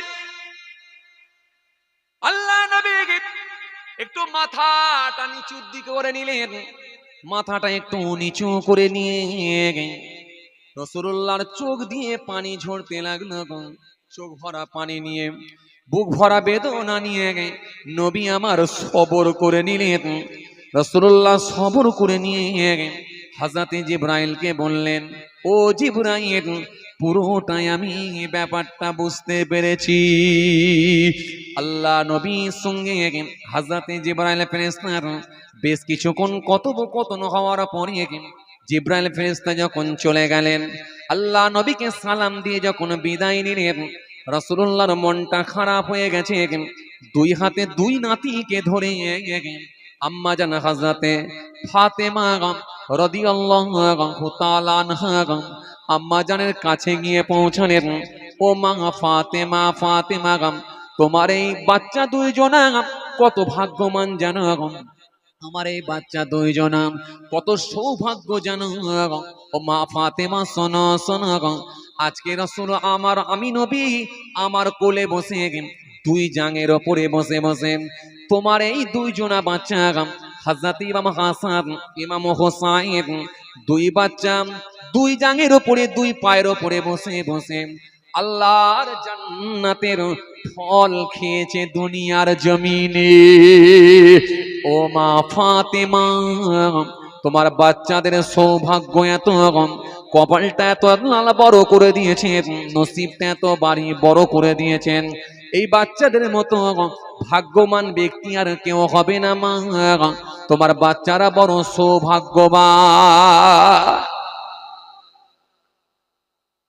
আম্মাজান হযরতে ফাতেমা রাদিয়াল্লাহু তাআলা আনহার সঙ্গে আল্লাহ নবী কথোপকথন শুরু করলেন। বেশ কিছুক্ষণ কথোপকথন করার পর আল্লাহ নবী বললেন, তবে মা ফাতেমা শোনো, তোমার এই বাচ্চা দুইজনা যখন ইন্তেকাল হবে অর্থাৎ মৃত্যুবরণ করবে, তোমার এই বাচ্চা দুইজনের উপরে কঠিন মুসিবত চলবে মা, মা কঠিন মুসিবত চলবে। তোমার এই বড় ছেলে হযরত ইমাম হোসাইন, হযরত ইমাম হাসান, তোমার বড় ছেলে ইমাম হাসানকে দুশমনের দল বিষ পান করে শহীদ করে দেবে। আর তোমার ছোট নাতিকে, তোমার ছোট ছেলেকে, আমার নাতি ছোট ছেলে তোমার ইমাম হোসাইনকে কারবালার ময়দানে শহীদ করে দেয়া হবে। রক্তে জমিন লাল হয়ে যাবে মা, রক্তে জমিনটা লাল হয়ে যাবার কারণেতে আল্লাহ পাক জান্নাতে একটা লাল বর্ণের ঘর আল্লাহ রেডি করে রেখে দিয়েছে। আর তোমার বড় নাতির জন্য, যার গোটা শরীরটা সবুজ বর্ণের হয়ে যাবে মা, আল্লাহ পাক জান্নাতে একটা সবুজ কালারের ঘর রেখে দিয়েছে। বড় মুসিবত চলবে মা। হযরতে আম্মাজান ফাতেমা কাঁদতে লাগলেন, শুনে ঝরঝর করে কাঁদতে লাগলেন। আম্মাজান ফাতেমা রাদিয়াল্লাহু তাআলা আনহা কাঁদতে কাঁদতে সেই সময় বলেছিলেন, আব্বাজান আমার এই দুই বাচ্চাকে কেন এত নির্মম ভাবে হত্যা করা হবে? আমার এই বাচ্চা দুইজনা কি এমন কারোর ক্ষতি করবে আব্বাজান? মানুষ কেন এত নিষ্ঠুর হবে, এত কেন পাষাণ হবে? আল্লাহ নবী সেই সময় বলেছিলেন, মা কেঁদো না মা, কেঁদো না মা, সবর করম, তোমার এই বাচ্চা দুইজনা কারোর ক্ষতি করবে না, কারোর ক্ষতি করবে না। তোমার এই বাচ্চা দুইজনাকে নির্মম ভাবে শহীদ করে দেয়া হবে, কারণ কাল কিয়ামতের ময়দানে আমার আল্লাহ পাক তোমার এই দুইজন বাচ্চাকে দেখিয়ে আমি রাসূলুল্লাহর ওসিলায় কোটি কোটি উম্মতদেরকে আমার আল্লাহ নাজাত করে নেবেন। ও মা ফাতেমা কেঁদো না মা, কেঁদো না মা, সবর করো মা। আম্মা জান ফাতেমা সেই সময় বলতে লেগেছেন, ও আমার আব্বা জান, আমার এই দুই বাচ্চা যখন শহীদ হয়ে যাবে, ইন্তেকাল হবে, সেই সময়তে কি ও আমার আব্বা জান, আপনি দোজাহানের বাদশাহ হাবিবুল্লাহ আখিরি নবী, আপনি কি সেই সময়ে হায়াতে থাকবেন? না মা না, আমি হায়াতে থাকব না। ও আমার আব্বা জান, সেই সময়তে আপনি যদি হায়াতে না থাকেন, ও আল্লাহ নবী, আপনার জামাতা হযরতে শেরে খোদা আলী যে আলী সম্পর্কে আমার নবী বলেছিলেন, আনা মদিনাতুল ইলম ওয়ালিউম বাবুহা, আমি হলাম বিদ্যার শহর, আমি হলাম ইলমের শহর, সেই শহরের দরজা হলো আমার আলী। যে আলীর সম্মান এত বাড়ানো হয়েছে, যে আলীর মর্যাদা এত বাড়ানো হয়েছে, ওয়াল্লাহ নবী বিয়াদবি নেবেন না, আপনার জামাতা হযরতে আলী সেই সময় কি তিনি হায়াতে থাকবেন? না মানা, তিনিও হায়াতে থাকবে না। ও আমার আব্বা জান, সেই সময় আপনি থাকবেন না, আপনার জামাতা হযরতে আলী তিনিও হায়াতে থাকবেন না। সেই সময় কি আমি ফাতেমা, আমি কি হায়াতে থাকব? না মানা, তুমিও সেই সময় হায়াতে থাকবে না মা, তুমিও সেই সময় থাকবে না মা। আম্মা জান ফাতেমা ঝরঝর করে কাঁদতে লাগলেন, কাঁদতে কাঁদতে বললেন, ও আমার আব্বা জান, তাহলে আমার বাচ্চারা যে ইন্তেকাল হয়ে যাবে, শহীদি মওত বরণ করবে, সেই সময় কি আমার বাচ্চাদের জন্য কাঁদার কি কোনো লোক থাকবে না? আমার বাচ্চাদের জন্য কি একটু দোয়া করার কেউ থাকবে না? আমার বাচ্চাদের জন্য কি একটু সবরেশানি করার কেউ থাকবে না? আল্লাহ নবী সেই সময় বলেছিলেন, ও মা ফাতেমা শোনো, তোমার বাচ্চাদের জন্য হাজারো হাজারো মানুষ কাঁদবে, লাখো লাখো মানুষ কাঁদবে, তখনও কাঁদবে। শুধু তাই নয় মা ফাতেমা, তোমার এই বাচ্চাদের জন্য কোটি কোটি মানুষ কেঁদে বুক বাঁচাবে। কিয়ামত পর্যন্ত তোমার বাচ্চাদের কথা মনে করে মানুষ চোখের পানি ফেলে বুক ভাসিয়ে দেবে। তোমার এই বাচ্চাদের জন্য কিয়ামত পর্যন্ত দোয়া খায়ের সওয়াব রেশানি কেঁদে মানুষ যারে যার হয়ে যাবে। আরো জোরে বলেন, আরো জোরে বলেন, ও মা ফাতেমা আমি থাকবো না, ও মা ফাতেমা তোমার আমার জামাতা থাকবে না, ও মা ফাতেমা তুমিও থাকবে না, কিন্তু তোমার বাচ্চাদের জন্য কিয়ামত পর্যন্ত মানুষ কাঁদবে, চোখের পানিতে বুক ভাসাবে। তোমার এই বাচ্চাদের জন্য কিয়ামত পর্যন্ত মানুষ দোয়া খায়ের করবে। এই জন্য সেই মুহররম মাস যখন এসে পৌঁছায়, কারবালার ঘটনা, রাসূলুল্লাহর নাতিদের কথা আমাদের মনে পড়ে যায়। কি কথা ঠিক কিনা বলবো? যদিও মুহররমের গুরুত্ব কিন্তু অনেক আগে থেকেই, মুহররমের গুরুত্ব বা আশুরার গুরুত্ব অনেক আগে থেকেই, অনেক আগে থেকে অনেক ঘটনা ঘটেছে। আল্লাহ চাইলে আগামীতে অনেক ঘটনা ঘটবে। এই জন্য আশুরার গুরুত্ব, মুহররম মাসের গুরুত্ব অনেক আগে থেকে, কিন্তু তার ভেতরে উম্মতে মুহাম্মাদের কাছে বেদনাদায়ক ঘটনা, সেটা হলো কারবালার ঘটনা। এই জন্য মানুষের কাছে জি এই মুহররম মাস এসে পৌঁছালি কারবালার কথাই মানুষের কাছে স্মরণে চলে আসে। কি কথা ঠিক কিনা বলবো? যদিও মুহররমের গুরুত্বটা কিন্তু অনেক আগে থেকে। এই মাসে কিছু করণীয় কাজ আছে, করার নির্দেশ করা হয়েছে। এই মাসে কিছু বর্জনীয় কাজ আছে, সেগুলো থেকে বিরত থাকার কথা বলা হয়েছে। এই মাসে যখন এসে পৌঁছাবে, এই মাসটাকে সম্মান দেওয়ার কথা বলা হয়েছে, এই মাসে তাজিম করার কথা বলা হয়েছে। এই মাসের যদি তাজিম করতে হয়, সম্মান দিতে হয়, তাহলে সমস্ত রকমের পাপ কর্মগুলো থেকে বিরত থাকতে হবে। তার মানে এই মাস যখন আসবে আপনি মিথ্যা বলতে পারবেন না, এই মাস যখন আসবে আপনি সুদ খেতে পারবেন না, এই মাস যখন আসবে আপনার বিবিকে আপনি মহিলা সমিতির হেড বানাতে পারবেন না, এই মাস যখন আসবে এই মাসে আপনি আর প্রতারণা করতে পারবেন না, এই মাস যখন আসবে এই মাসে আপনি গালাগালি দিতে পারবেন না, এই মাস যখন চলে আসবে আপনি আমানতের খেয়ানত করতে পারবেন না। এই মাসে সংযত হওয়ার কথা বলা হয়েছে, কারণ এই মাসটা হলো আত্মশুদ্ধির মাস, এই মাসটা হলো জিকিরের মাস, তপস্যার মাস, এই মাসে সমস্ত রকম অন্যায় কাজগুলো থেকে বিরত থাকার মাস। এজন্য এই মাসে আপনি অন্যায় করতে পারবেন না। যখন মুহররম মাস চলে যাবে আবার আগের মতো শুরু হবে।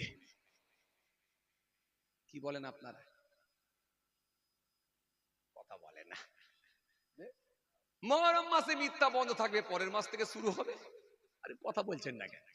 আরে মুহররম মাসে না হলে জমির দালালি করতে গিয়ে মিথ্যার উপরে কসম না খাওয়া হবে, পরের মাস থেকে শুরু হবে। মহরম মাসে না হলে মহিলা সমিতি না হয় না হবে, পরের মাস থেকে শুরু হবে। কি বলেন না? তার মানে আরবি মাসের প্রথম মাস হলো মহরম মাস।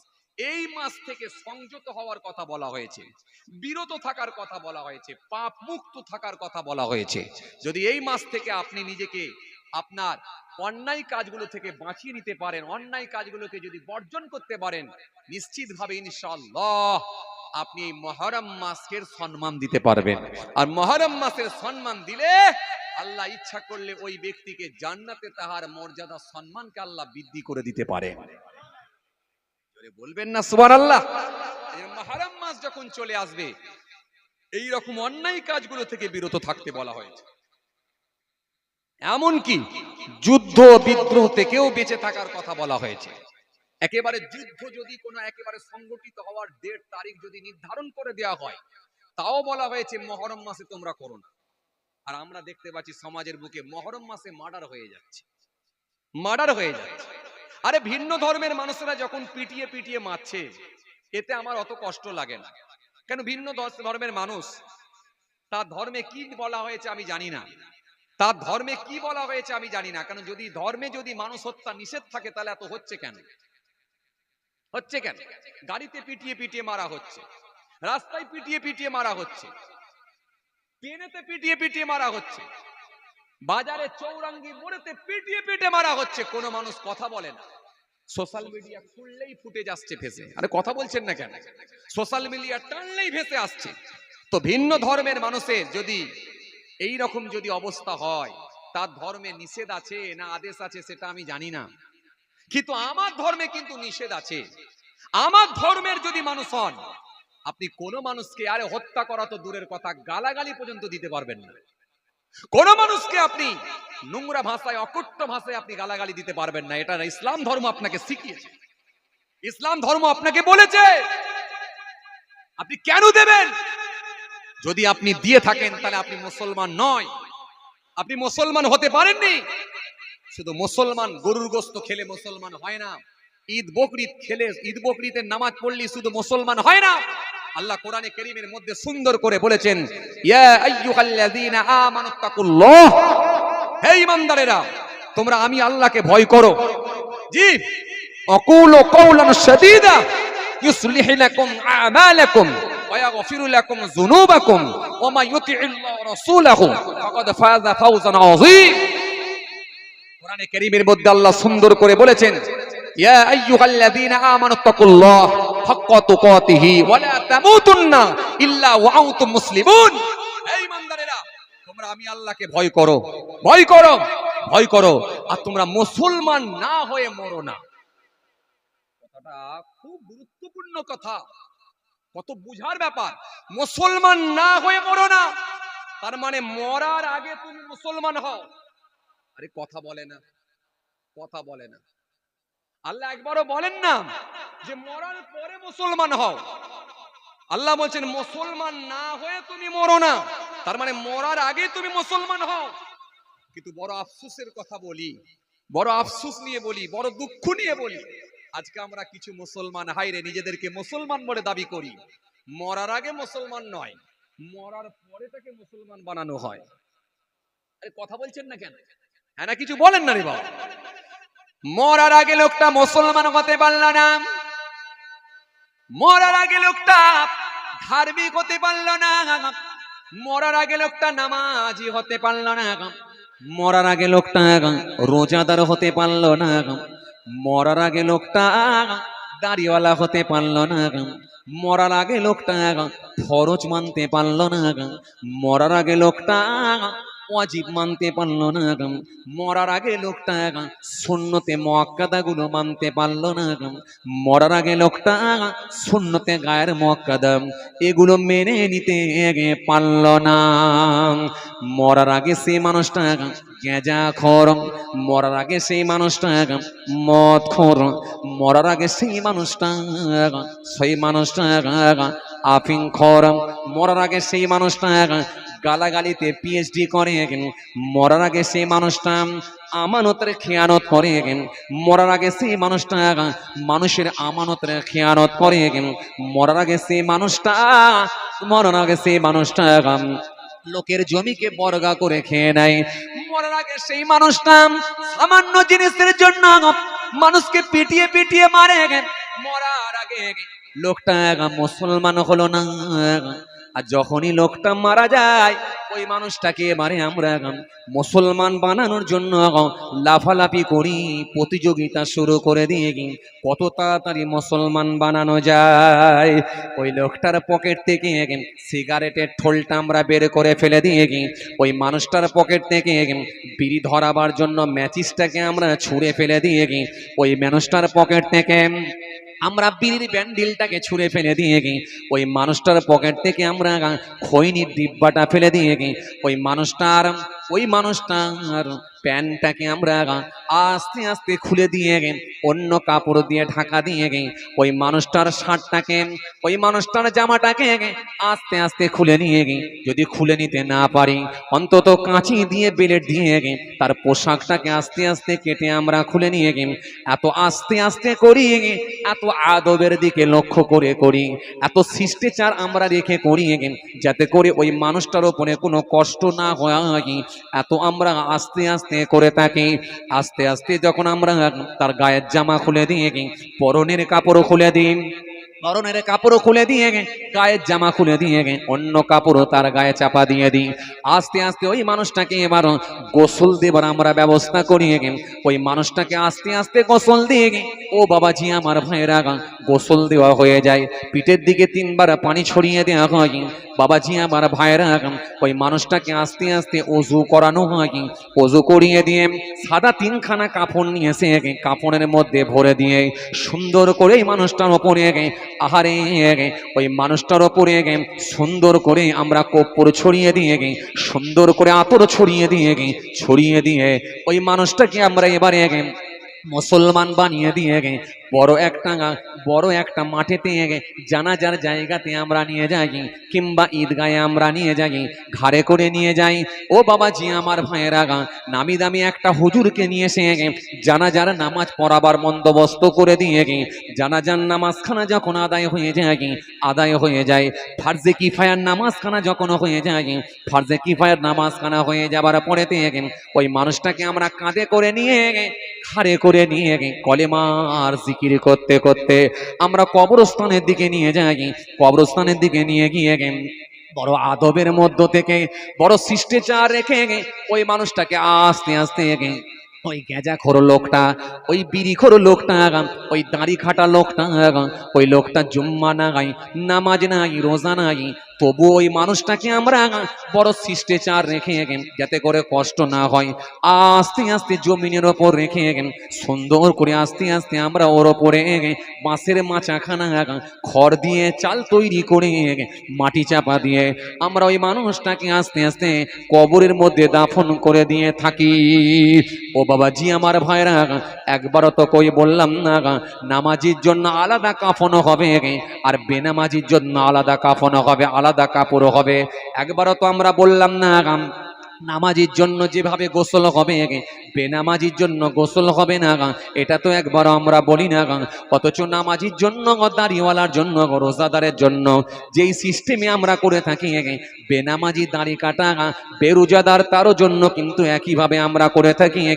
আসলে কিন্তু এটা মনে রাখতে হবে সে মানুষটাকে যতই আমরা মুসলমান বানাবার চেষ্টা করি না কেন আসলে কিন্তু মুসলমানের খাতাতে তার নাম উঠলো না। এই জন্য আল্লাহ কোরআন কারীমের মধ্যে বললেন, ও বান্দা তোমরা আমাকে ভয় করো আর মুসলমান না হয়ে তোমরা মরো না। তার মানে মুসলমান হয়ে মরো, মরার আগে তোমরা মুসলমান হয়ে যা। এই জন্য আমার আল্লাহ কোরআন কারীমের মধ্যে আবার অন্য জায়গায় আয়াত দিলেন, সুন্দর করে জানিয়ে দিলেন, ইয়া আইয়ুহাল্লাযীনা আমানুত্তাকুল্লাহ, হে ঈমানদারেরা তোমরা আমি আল্লাহকে ভয় করো, ভয় করো, ভয় করো, ভয় করো, অকুল কওলান সাদীদা, এবং তোমরা সত্য কথাগুলো বলো। পৃথিবীর জমিনে বাঁচবে সত্য কথা বলবে। ও পটল বিক্রেতা, যখন সবজি মার্কেটে যাবে পটল বিক্রি করতে যাবে, 3 দিন আগেকারের পটলগুলোকে পানির ঝাপটা মেরে আজকের টাটকা পটল বলে যেন চালিয়ে দিও না। আমি আল্লাহ বলি সত্য কথা বলো। ও সবজি বিক্রেতা, সত্য কথা বলো। ও জমির দালাল, ও জমির দালালি করতে গিয়ে 2,10,000 টাকা করে শতক দিয়ে জমি কিনে সেটাকে যেন 2.5 লাখ টাকা করে আল্লাহর কসম বলে কিনেছি বলে চালিয়ে দেবে না। সত্য কথা বলো। আমি আল্লাহ বলছি সত্য কথা বলো, সত্য কথা বলো। যদি তোমরা সত্য কথা বলতে পারো আর যদি আমাকে ভয় করতে পারো, আমি আল্লাহ কথা দিচ্ছি, ইউসলিহ লাকুম আমালাকুম ওয়া ইয়াগফিরু লাকুম যুনুবাকুম, আমি আল্লাহ তোমাদের কাজগুলোকে শুদ্ধ করে দেব আর পৃথিবীর জমিনে তোমাদের গুনাহগুলোকে আমি আল্লাহ ক্ষমা করে দেব। জোরে হয় না? আরো জোরে বলেন। তোমরা যদি আমাকে দুটো দাও, আমাকে যদি ভয় করো আর যদি সত্য কথা বলো, আমিও দুটো জিনিস দেব। কি দেব? তোমাদের কাজগুলোকে আমি আল্লাহ শুদ্ধ করে নেব আর তোমাদেরকে তোমাদের পাপগুলোকে আমি আল্লাহ ক্ষমা করে দেব। ইউসলিহু লাকুম আমালাকুম ওয়া ইয়াগফিরু লাকুম যুনুবাকুম ওয়া মান ইউতিল্লাহ ওয়া রাসূলাহু ফাকাদ ফাযা ফাওজান আযীম। আল্লাহ সুন্দর করে বললেন, আর যে ব্যক্তিটা আল্লাহ আল্লাহ রাসূলের পথকে অনুসরণ করবে নিশ্চিত ভাবে সে মানুষটাই সফল হবে, সফলতা তার জন্যই থাকবে। চলুন, কথা বলতে বলতে অনেক দূরে চলে গেলাম। আসেন রিটার্ন আসি, ফিরে আসি, ব্যাকে আসি। মাঝে মাঝে আমাদেরকেও ব্যাকে আসতে হয়। আরে কথা বলছেন না কেন? এই যে সামনে মোর মাথাটা এসে একটু ব্যাকে এলাম, কমিটির ভাইরাও ছিল, হুজুর হুজুর ডান বাঁদিকে বাঁদিকে বাঁদিকে, কমিটি ড্রাইভার ড্রাইভার ড্রাইভার বাঁদিকে বাঁদিকে, ড্রাইভার বাঁদিকে বলছে, ড্রাইভার সোজা চলে গেছে। একটু ব্যাকে মারতে হয়, এই জন্য ওয়াচ করতে হয়, প্রয়োজনে আগিয়ে যেতে হয়, আবার ব্যাকেও আসতে হয়, একটু রিটার্ন এসে আবার আসল জায়গায় পৌঁছাতে হয়। চলুন, যেখান থেকে ঠিক ছেড়ে এলাম, আম্মাজান মা ফাতেমা রাদিয়াল্লাহু তাআলা আনহা, মনে আছে আপনাদের? মনে আছে? সব কিছু শুনলেন, মনটা খারাপ হয়ে গেল। নবীর মেয়ে আম্মাজান ফাতেমা, আম্মাজানের মনটা বড় খারাপ হয়ে গেল, কষ্ট পেয়ে গেলেন। কষ্ট পেয়ে গিয়ে চোখ দিয়ে পানি ঝরছে, ঝরতে ঝরতে বলছেন, আব্বাজান ওই সময় কি আপনি হায়াতে থাকবেন? না মা, আমি তো থাকবো না। আব্বাজান আপনার জামাতা হযরতে আলী তিনি কি থাকবেন? না মা, তিনিও থাকবেন না। আম্মাজান আব্বাজান তখন কি আমি ফাতেমা হায়াতে থাকবো? না মা, তুমিও থাকবে। আমার বাচ্চাদের জন্য কেউ কাঁদবে না? একটু দোয়া খায়ের করবে না? আল্লাহর নবী সেই সময় বললেন, মা তোমার বাচ্চাদের জন্য কিয়ামত পর্যন্ত দোয়া করার লোক থাকবে। জোরে বলবেন না, মহব্বতে হয় না? তোমার বাচ্চাদের জন্য সোয়াবরে সানি কিয়ামত পর্যন্ত চলবে, কিয়ামত পর্যন্ত সোয়াবরে সানি চলবে, দোয়া খায়ের চলবে, মানুষ চোখের পানি ঝরাবে। তাই মহরমের ওয়াজ যদি কেউ ঠিকঠাক ভাবে শোনে, আমি এক জায়গায় ওয়াজটা করেছিলাম, একবারে প্রথম থেকে শেষ পর্যন্ত 4.5 ঘন্টা সময় লেগেছিল, কম বেশি প্রায় 4.5 ঘন্টা সময় লেগেছিল। 4.5 ঘন্টা, 4 থেকে 4.5 ঘন্টা যদি সময় নিয়ে যদি কেউ শোনে, সে নিজেকে আর ঠিক রাখতে পারবে না, তার অন্তরখানা নরম হতেই হবে, যত পাষাণ দিলের মানুষ হোক না কেন, তার চোখ দিয়ে পানি ঝরবেই ঝরবে 100%। এই যে দেখছেন না, আমি তো শুধুমাত্র একটু টাচ দিচ্ছি, তাই কত বড়সের চোখে পানি চলে এসেছিল, কথা ঠিক কিনা ভুল বলেন? আমারও চোখ দিয়ে 1-2 টোপা পানি অলরেডি বেরিয়ে গিয়েছিল, আপনারা খেয়াল করেছেন হয়তো। কেন? এই মহরমের ওয়াজ এমন একটা ওয়াজ, মনে পড়লেই হৃদয়ে দাগ কাটে, অন্তরখানা ফেটে যায়, কলিজায় কম্পন হয়। কথা বুঝছেন? আগেই বললাম, মহরমের যদি ঘটনা বলা হয় বা রাসূলুল্লাহর 2 নাতিকে নিয়ে যদি ডিটেইলস আলোচনা করা হয়, অন্তত 4 থেকে 4.5 ঘন্টা সময় লাগবে। অত ডিটেলস আলোচনায় আমি যাচ্ছি না, একেবারে শেষ লগ্ন থেকে একটুখানি অন্তত টাচ দিচ্ছি। বারবার যখন হুজুরকে বিষ পান করানো হলো, হুজুর বড় কমজোর হয়ে পড়লেন, বড় অসুস্থ হয়ে পড়লেন। হুজুর আর সহ্য করতে পারছেন না, রৌদ্রের তাপ হুজুর সহ্য করতে পারতেন না। হুজুর দ্রুত হাঁটতে পারতেন না, তাড়াহুড়ো করে হাঁটতে পারতেন না, বড় কমজোর হয়ে গিয়েছিলেন। জীবনের শেষ রাত হুজুর বিষ পান করানো হয়েছিল। হুজুরকে যখন ফ্যামিলি থেকে এই বিষ পান করিয়ে দেওয়া হয়েছিল, হুজুরের মুরিদ মুতাকিদিনেরা আর সহ্য করতে পারল না, তারা হুজুরকে নিয়ে চলে এলেন, নিজেদের দায়িত্বে নিলেন। আমরা হুজুরের দেখভাল করব, আমরাই হুজুরের খাওয়া দাওয়ার ব্যবস্থা করব, আমরাই হুজুরের সেবা যত্ন করব।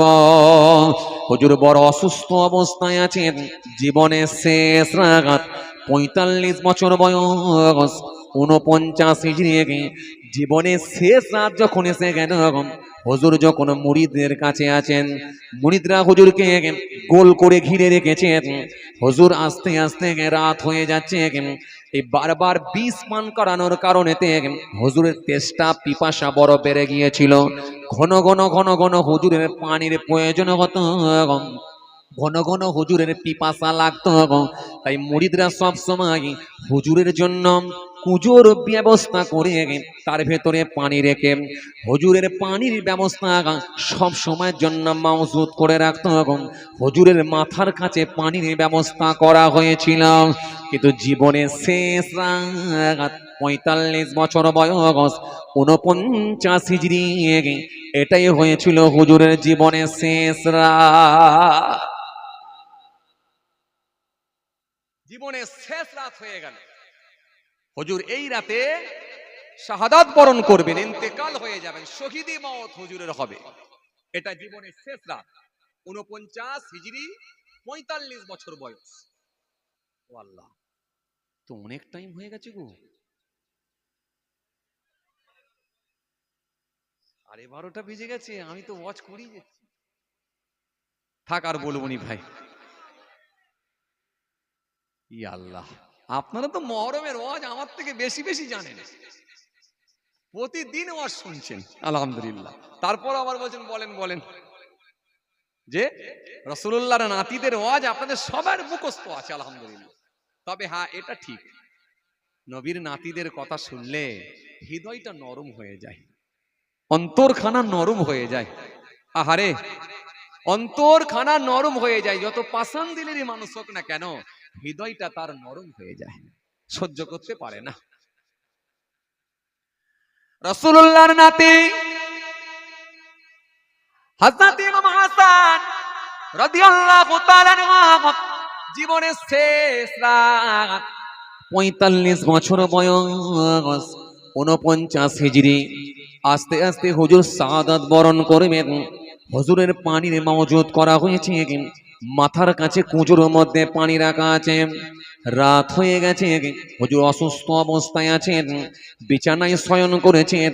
এসার নামাজখানা আদায় করে নিয়ে হুজুর শুয়ে শুয়ে এসার নামাজখানা আদায় করে নিয়ে বিছানায় হুজুর শয়ন করেছেন, শুয়ে আছেন। এসার নামাজখানা পড়ে শুয়ে আছেন। রাত হয়ে গেছে, অনেকটাই রাত, গভীর রাত। হুজুর সন্ধ্যা থেকে বারে বারে পানি খেয়েছেন। গভীর রাত্রিতে হুজুরের একটু ঘুম এসে গেছে, হুজুর একটু চোখটা বন্ধ করে নিয়েছেন, হুজুর একটু ঘুমিয়ে পড়েছেন। এমত অবস্থায় দেখা যায় হুজুরের মুরিদ মুতাকিদিন যারা ছিল, তানাদেরও চোখে ঘুম এসে গেল। সবটাই তো আল্লাহর মাশিয়াত, আল্লাহর ইচ্ছা। সবাই আস্তে আস্তে দেখা যায় ঘুমেতে টলতে শুরু করলাম। কেউ বা মাথাটা হেঁট করে দিল, কেউ বা দেওয়ালে মাথাটা ঠেক দিল, দেওয়ালে মাথাটা ঠেকিয়ে দিয়ে সবাই আস্তে আস্তে ঘুমিয়ে পড়ল। হুজুরও একটু বিছানায় ঘুমিয়ে পড়েছে, হুজুরকে গোল করে ঘিরে আছি, ঘুমিয়ে পড়েছে।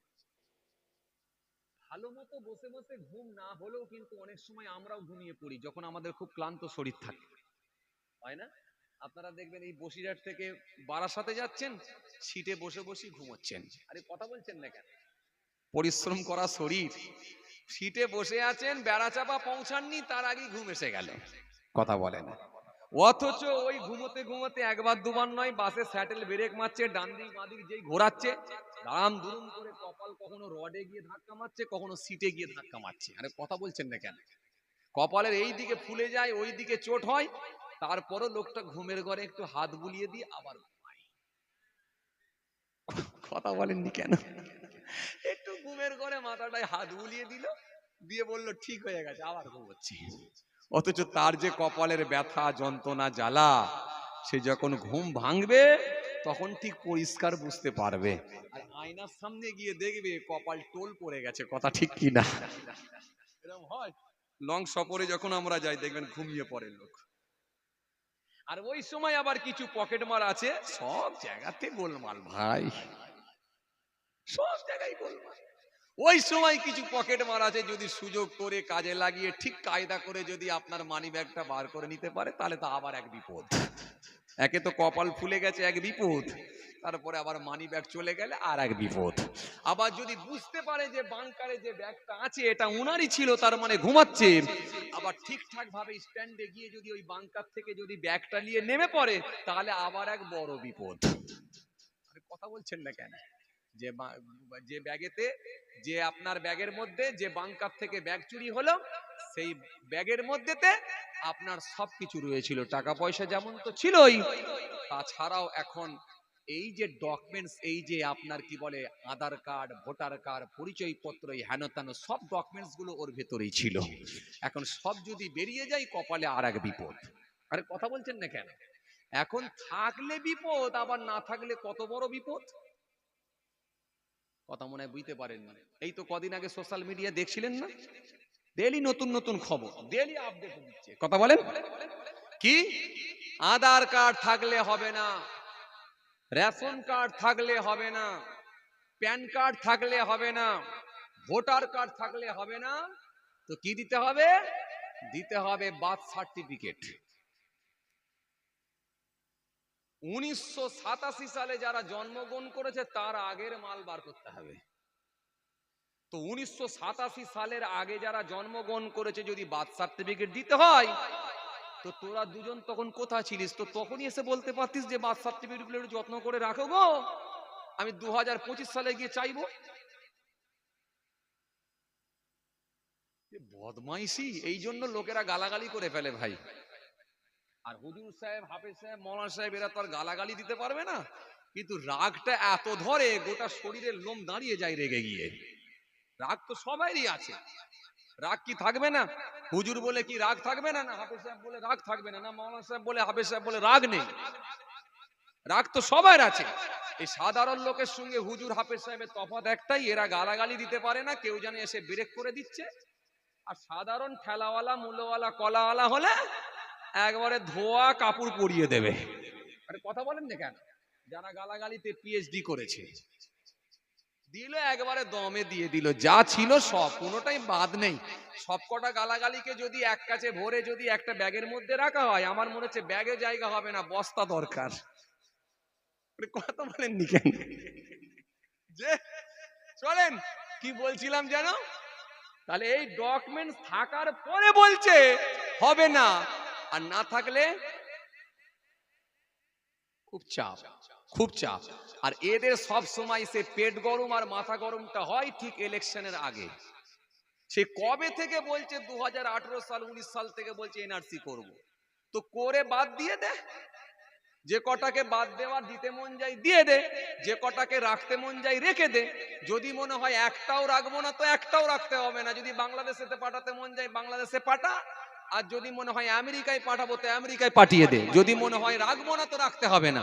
তো ঝুলিয়ে ঝুলিয়ে ঝুলিয়ে ঝুলিয়ে খালি মানুষের ভেতরে সেই ইলেকশনের আগে কেন ভয় ভীতি ঢোকাবি? কথা বলেন, যত সমস্যা সেই ইলেকশনের আগে। আবার সে আধার কার্ড এ করো, সেই করো, সেই করো। আরে শোন খ্যাপা, আসামে কারা বাদ গিয়েছিল বল দিগিনি? হ্যাঁ, হিন্দু এবং মুসলমান উভয় সম্প্রদায়ের মানুষই বাদ গেছে। তবে এটা মনে রাখতে হবে, মুসলমান যা বাদ গেছে তার থেকে হিন্দু ভাইয়ের নাম কিন্তু বেশি আছে, হিন্দু ভাইরা বেশি বাদ গেছে। এটা কিন্তু পেপার, পত্রিকা, মিডিয়া, সোশ্যাল মিডিয়া বলছে। ও যতই বলো আমি সিএ করে আর নাগরিকত্ব দিয়ে দেব, শরণার্থী বানিয়ে নাগরিকত্ব করে দেব, এসব ভাঁওতাবাজি কথা। আপনি ছিলেন ভালো পায়ে হাঁটতেন, এখন যদি বলে পা ভেঙে দিয়ে আবার প্লাস্টার করে নতুন করে পাত লাগিয়ে বানাবো, আরে কথা বলে না। ছিল পা ভালো, এখন যদি কেউ বলে দেয় এই পাটা ভেঙে দিয়ে আবার প্লাস্টার করব, দরকার হলে ভেতরে লোহার পাত দিয়ে আবার নতুন করে পা বানিয়ে দেবো, তাহলে বলেন তো আগের পা ঠিক ছিল না পরের পাটা ঠিক হলো? তো কবে যে মানুষ বুঝবে? এরা খালি এক কিছু শ্রেণীর মানুষ, তারা মাথায় একটাই ঢুকে আছে, আমাদেরকে তো রাখবে। আরে রাখবে তাহলে দিনাজপুরে, উত্তর দিনাজপুর তো নাকি না কুচবিহার, যেটা আমরা দেখছিলাম এই বাংলায় বলেন না রে বাবা, কুচবিহার। তো কুচবিহারের লোকটার কাছে তাহলে এনআরসি ফর্ম এসে গেল কেন? ওটা তো একটা অমুসলিম ভাই, তার কাছে তাহলে গেল কেন? শোনেন, এরা হিন্দু, মুসলমান, শিখ, ইসাই কারোরই দরদি নয়। আসলে হলো এরা গরিবের শত্রু, এরা হলো গরিবের শত্রু, এরা হলো মানবতার শত্রু, এরা হলো ইনসানিয়াতের শত্রু। এরা মানুষকে ভালোবাসে না, এরা শুধু পুঁজিপতিদের হলো সরকার, এরা শুধু ধনী লোকেদের সরকার। ধনী লোক ছাড়া গরিব লোকেদের কোনো মূল্য এরা দেয় না। কেন? একেবারে যদি সব সম্পদের মানুষকে নিয়ে যদি গেম খেলতে যাই, তাহলে ঠিক ব্রিটিশের মতো হাল হবে। তাই কিছু মানুষকে হাত বুলিয়ে তারা বলে সবর করো, তোমাদের চিন্তা নাই, শুধুমাত্র সুকৌশলে বুঝিয়ে বাজিয়ে ঠিক রেখে আসলে সবার উপরই কিন্তু ষড়যন্ত্র করে চালাতে চাইছে। কিন্তু যারা বুঝদার লোক, যারা সেকুলার লোক, যারা বুঝদার লোক, যারা শুভবুদ্ধি সম্পন্ন মানুষ, তারা বুঝে গিয়ে সোশ্যাল মিডিয়ায় অলরেডি প্রতিবাদের ঝড় তুলেছে। সে হিন্দু, মুসলমান, শিখ, ইসাই সবাই কিন্তু প্রতিবাদ করছে। কথা ঠিক কিনা বলবো? যাই হোক ভাইরা আমার, বন্ধুরা আমার, সাথী মহব্বতের ভাইরা, খুব চাপ। আর হ্যাঁ, তো শোনেন, এই মুসলমানদেরকে কুমাই ফেলতে হবে না। এদের আলহামদুলিল্লাহ 100টা লোকের ভেতরে 90টা লোকের অন্তত বার্থ সার্টিফিকেট না থাকলেও জায়গার দলিলের কাগজ বার করে দিতে পারবে। 100টার মধ্যে 90টা লোক বার করে দেবে ইনশাআল্লাহ। আমি জানি, আমার কাছে তথ্য আছে। আর যেটুকু গোলমাল ছিল, নামের ভুলভ্রান্তি ছিল, সে সব সে 2018 সাল, 19 সাল, 21 সালের আগে সব রেডি করে ফেলেছে। আর কোনো চাপ নেই। লিগাল ভাবে যদি হয় তো হোক না, আপত্তি কি আছে? কোনো অসুবিধা নেই। কিন্তু জালে জড়াবে কারা, পরে বুঝবে তারা। মনে রেখে দিও, হ্যাঁ, বুড়ো লোক চাচা সে পর্যন্ত তার কাগজ রেডি করে ফেলেছে। 80 বছরের চাচা, সে বেচারি জুম্মার দিনে বিডি অফিসে যাচ্ছে। এখন পাড়ার ছেলেরা 11:30 বাজছে, মাচায় বসে বসে বলছে, ও চাচা, এই 11:30টার সময় যাচ্ছ কোথায় গো? বলে, খোকা, বিডি অফিসে যাচ্ছি, আমার আধার কার্ডটা একটু ভুল আছে, একটু ঠিক করতে হবে। কথা বুঝছেন? এখন পাড়ার ছেলেরা একটু মজা করে বলছে, ও চাচা, তোমার আমার আধার কার্ডে কি ভুল হলো? বলে, খোকা, আর বলুনি, শুনছি নাকি এনআরসি হবে, যে এই জন্য আধার কার্ডে একটু নামটা ভুল আছে, সংশোধন করতে যাচ্ছি। বলে, কি লেখা ছিল? বলে, আর বলুনি খ্যাপা, আরে শোনো, আব্বা সে আগের নাম সে এমন গোলমাল করে ফেলেছে। আমার নাম হচ্ছে কি বলে, আমার নাম হচ্ছে জব্বার, আর আধার কার্ডে হয়ে গেছে শুধু বুধবার। কথা বুঝতে পারছে? এখন বুধবার কেটে জুব্বার করতে হবে। এখন বুধবার থেকে জুব্বার করার খুব চিন্তায় আছি। কথা বুঝতে পারছে? তো একটা 80 বছরের বুড়ো লোক, সে যদি বুধবার কেটে জুব্বার করে দেয়, তাহলে ইয়ং ছেলেরা কি আর কাগজ রেডি করতে বাকি রেখেছে বলে মনে হয়? যাই হোক, তবে সুপ্রিম কোর্ট, আমি নিউজে দেখছিলাম, খুব ভালো কথা বলেছে। সুপ্রিম কোর্ট খুব ভালো কথা বলেছে। কি বলেছে? যে Aadhaar card, voter card, ration card, PAN card, এটাই হলো নাগরিকদের নাগরিকত্বর পরিচয়পত্র। কারণ নাগরিক যারা, তাদের ডকুমেন্টস হলো এটাই, তাদের পরিচয়পত্র এটাই, তাদের ডকুমেন্টস হলো এটাই। এর থেকে আর বড় ডকুমেন্টস কিছু লাগবে না। সুপ্রিম কোর্ট খুব ভালো কথা বলেছে। আমি আমার কোর্টকে কি বলে, আমি আমার বিচারপতিদেরকে ধন্যবাদ দিই, তারা খুব ভালো কথা বলেছে। যাই হোক, চলুন ভাইরা আমার, বন্ধুরা আমার, সাথী মহাব্বতের ভাইরা, ফিরে আসেন যে জায়গা থেকে আমি ছেড়ে এলাম। চলুন।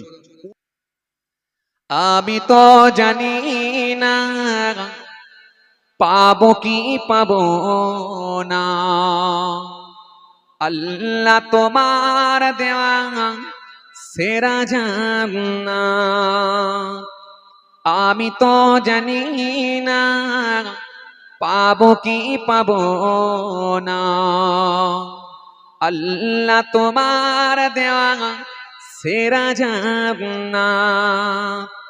আমি শুধু জানি নরকের গুণে সইতে পারবো না কোনো দিন রাত। আমি তো জানি না পাবো কি পাবো না, আল্লাহ তোমার দেওয়া সেরা জান্নাত। আমি তো জানি না পাবো কি পাবো না, আল্লাহ তোমার দেওয়া সেরা জান্নাত। আল্লাহুম্মা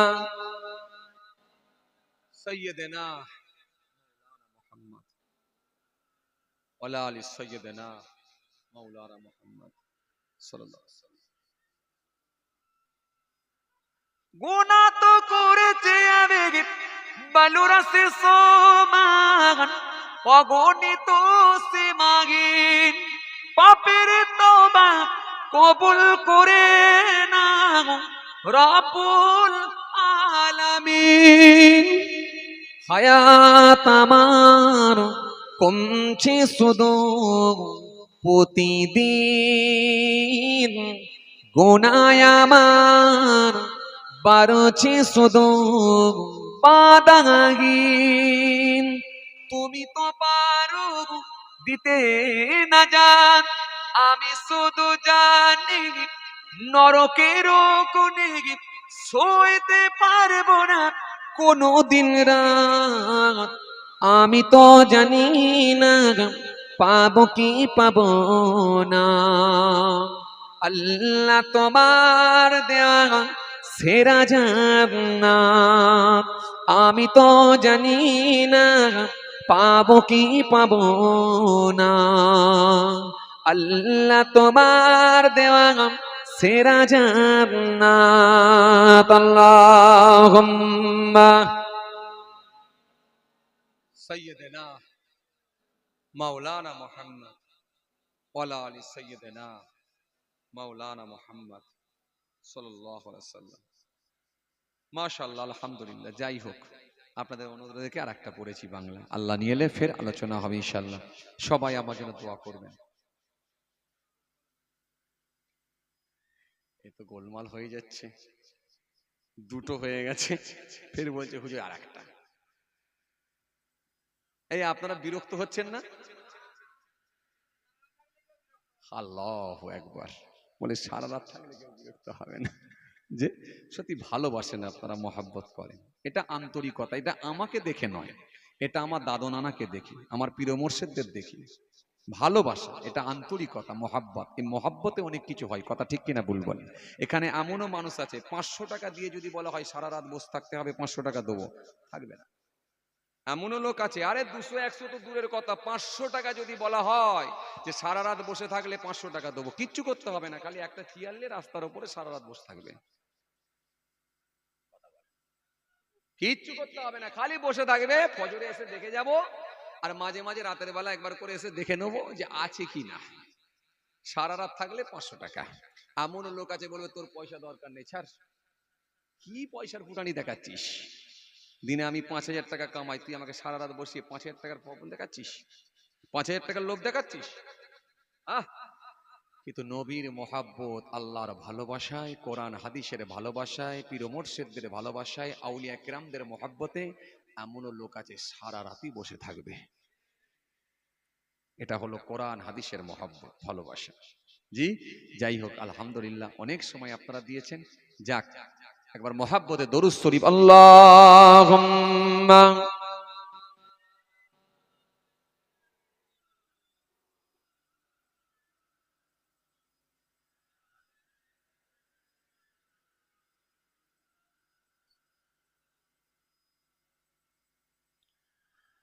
নবীজি যখন মদিনায় যায়, বাচ্চারা তখন ওয়েলকাম জানায়।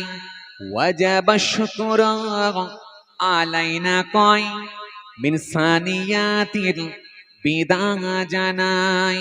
স্বাগতম তোমায় আমার দেশে, হ্যাঁ স্বাগতম তোমায় এই মদিনায়। আপনি এটা বলছিলেন তো নাকি? হায় হায়, এটা নয়।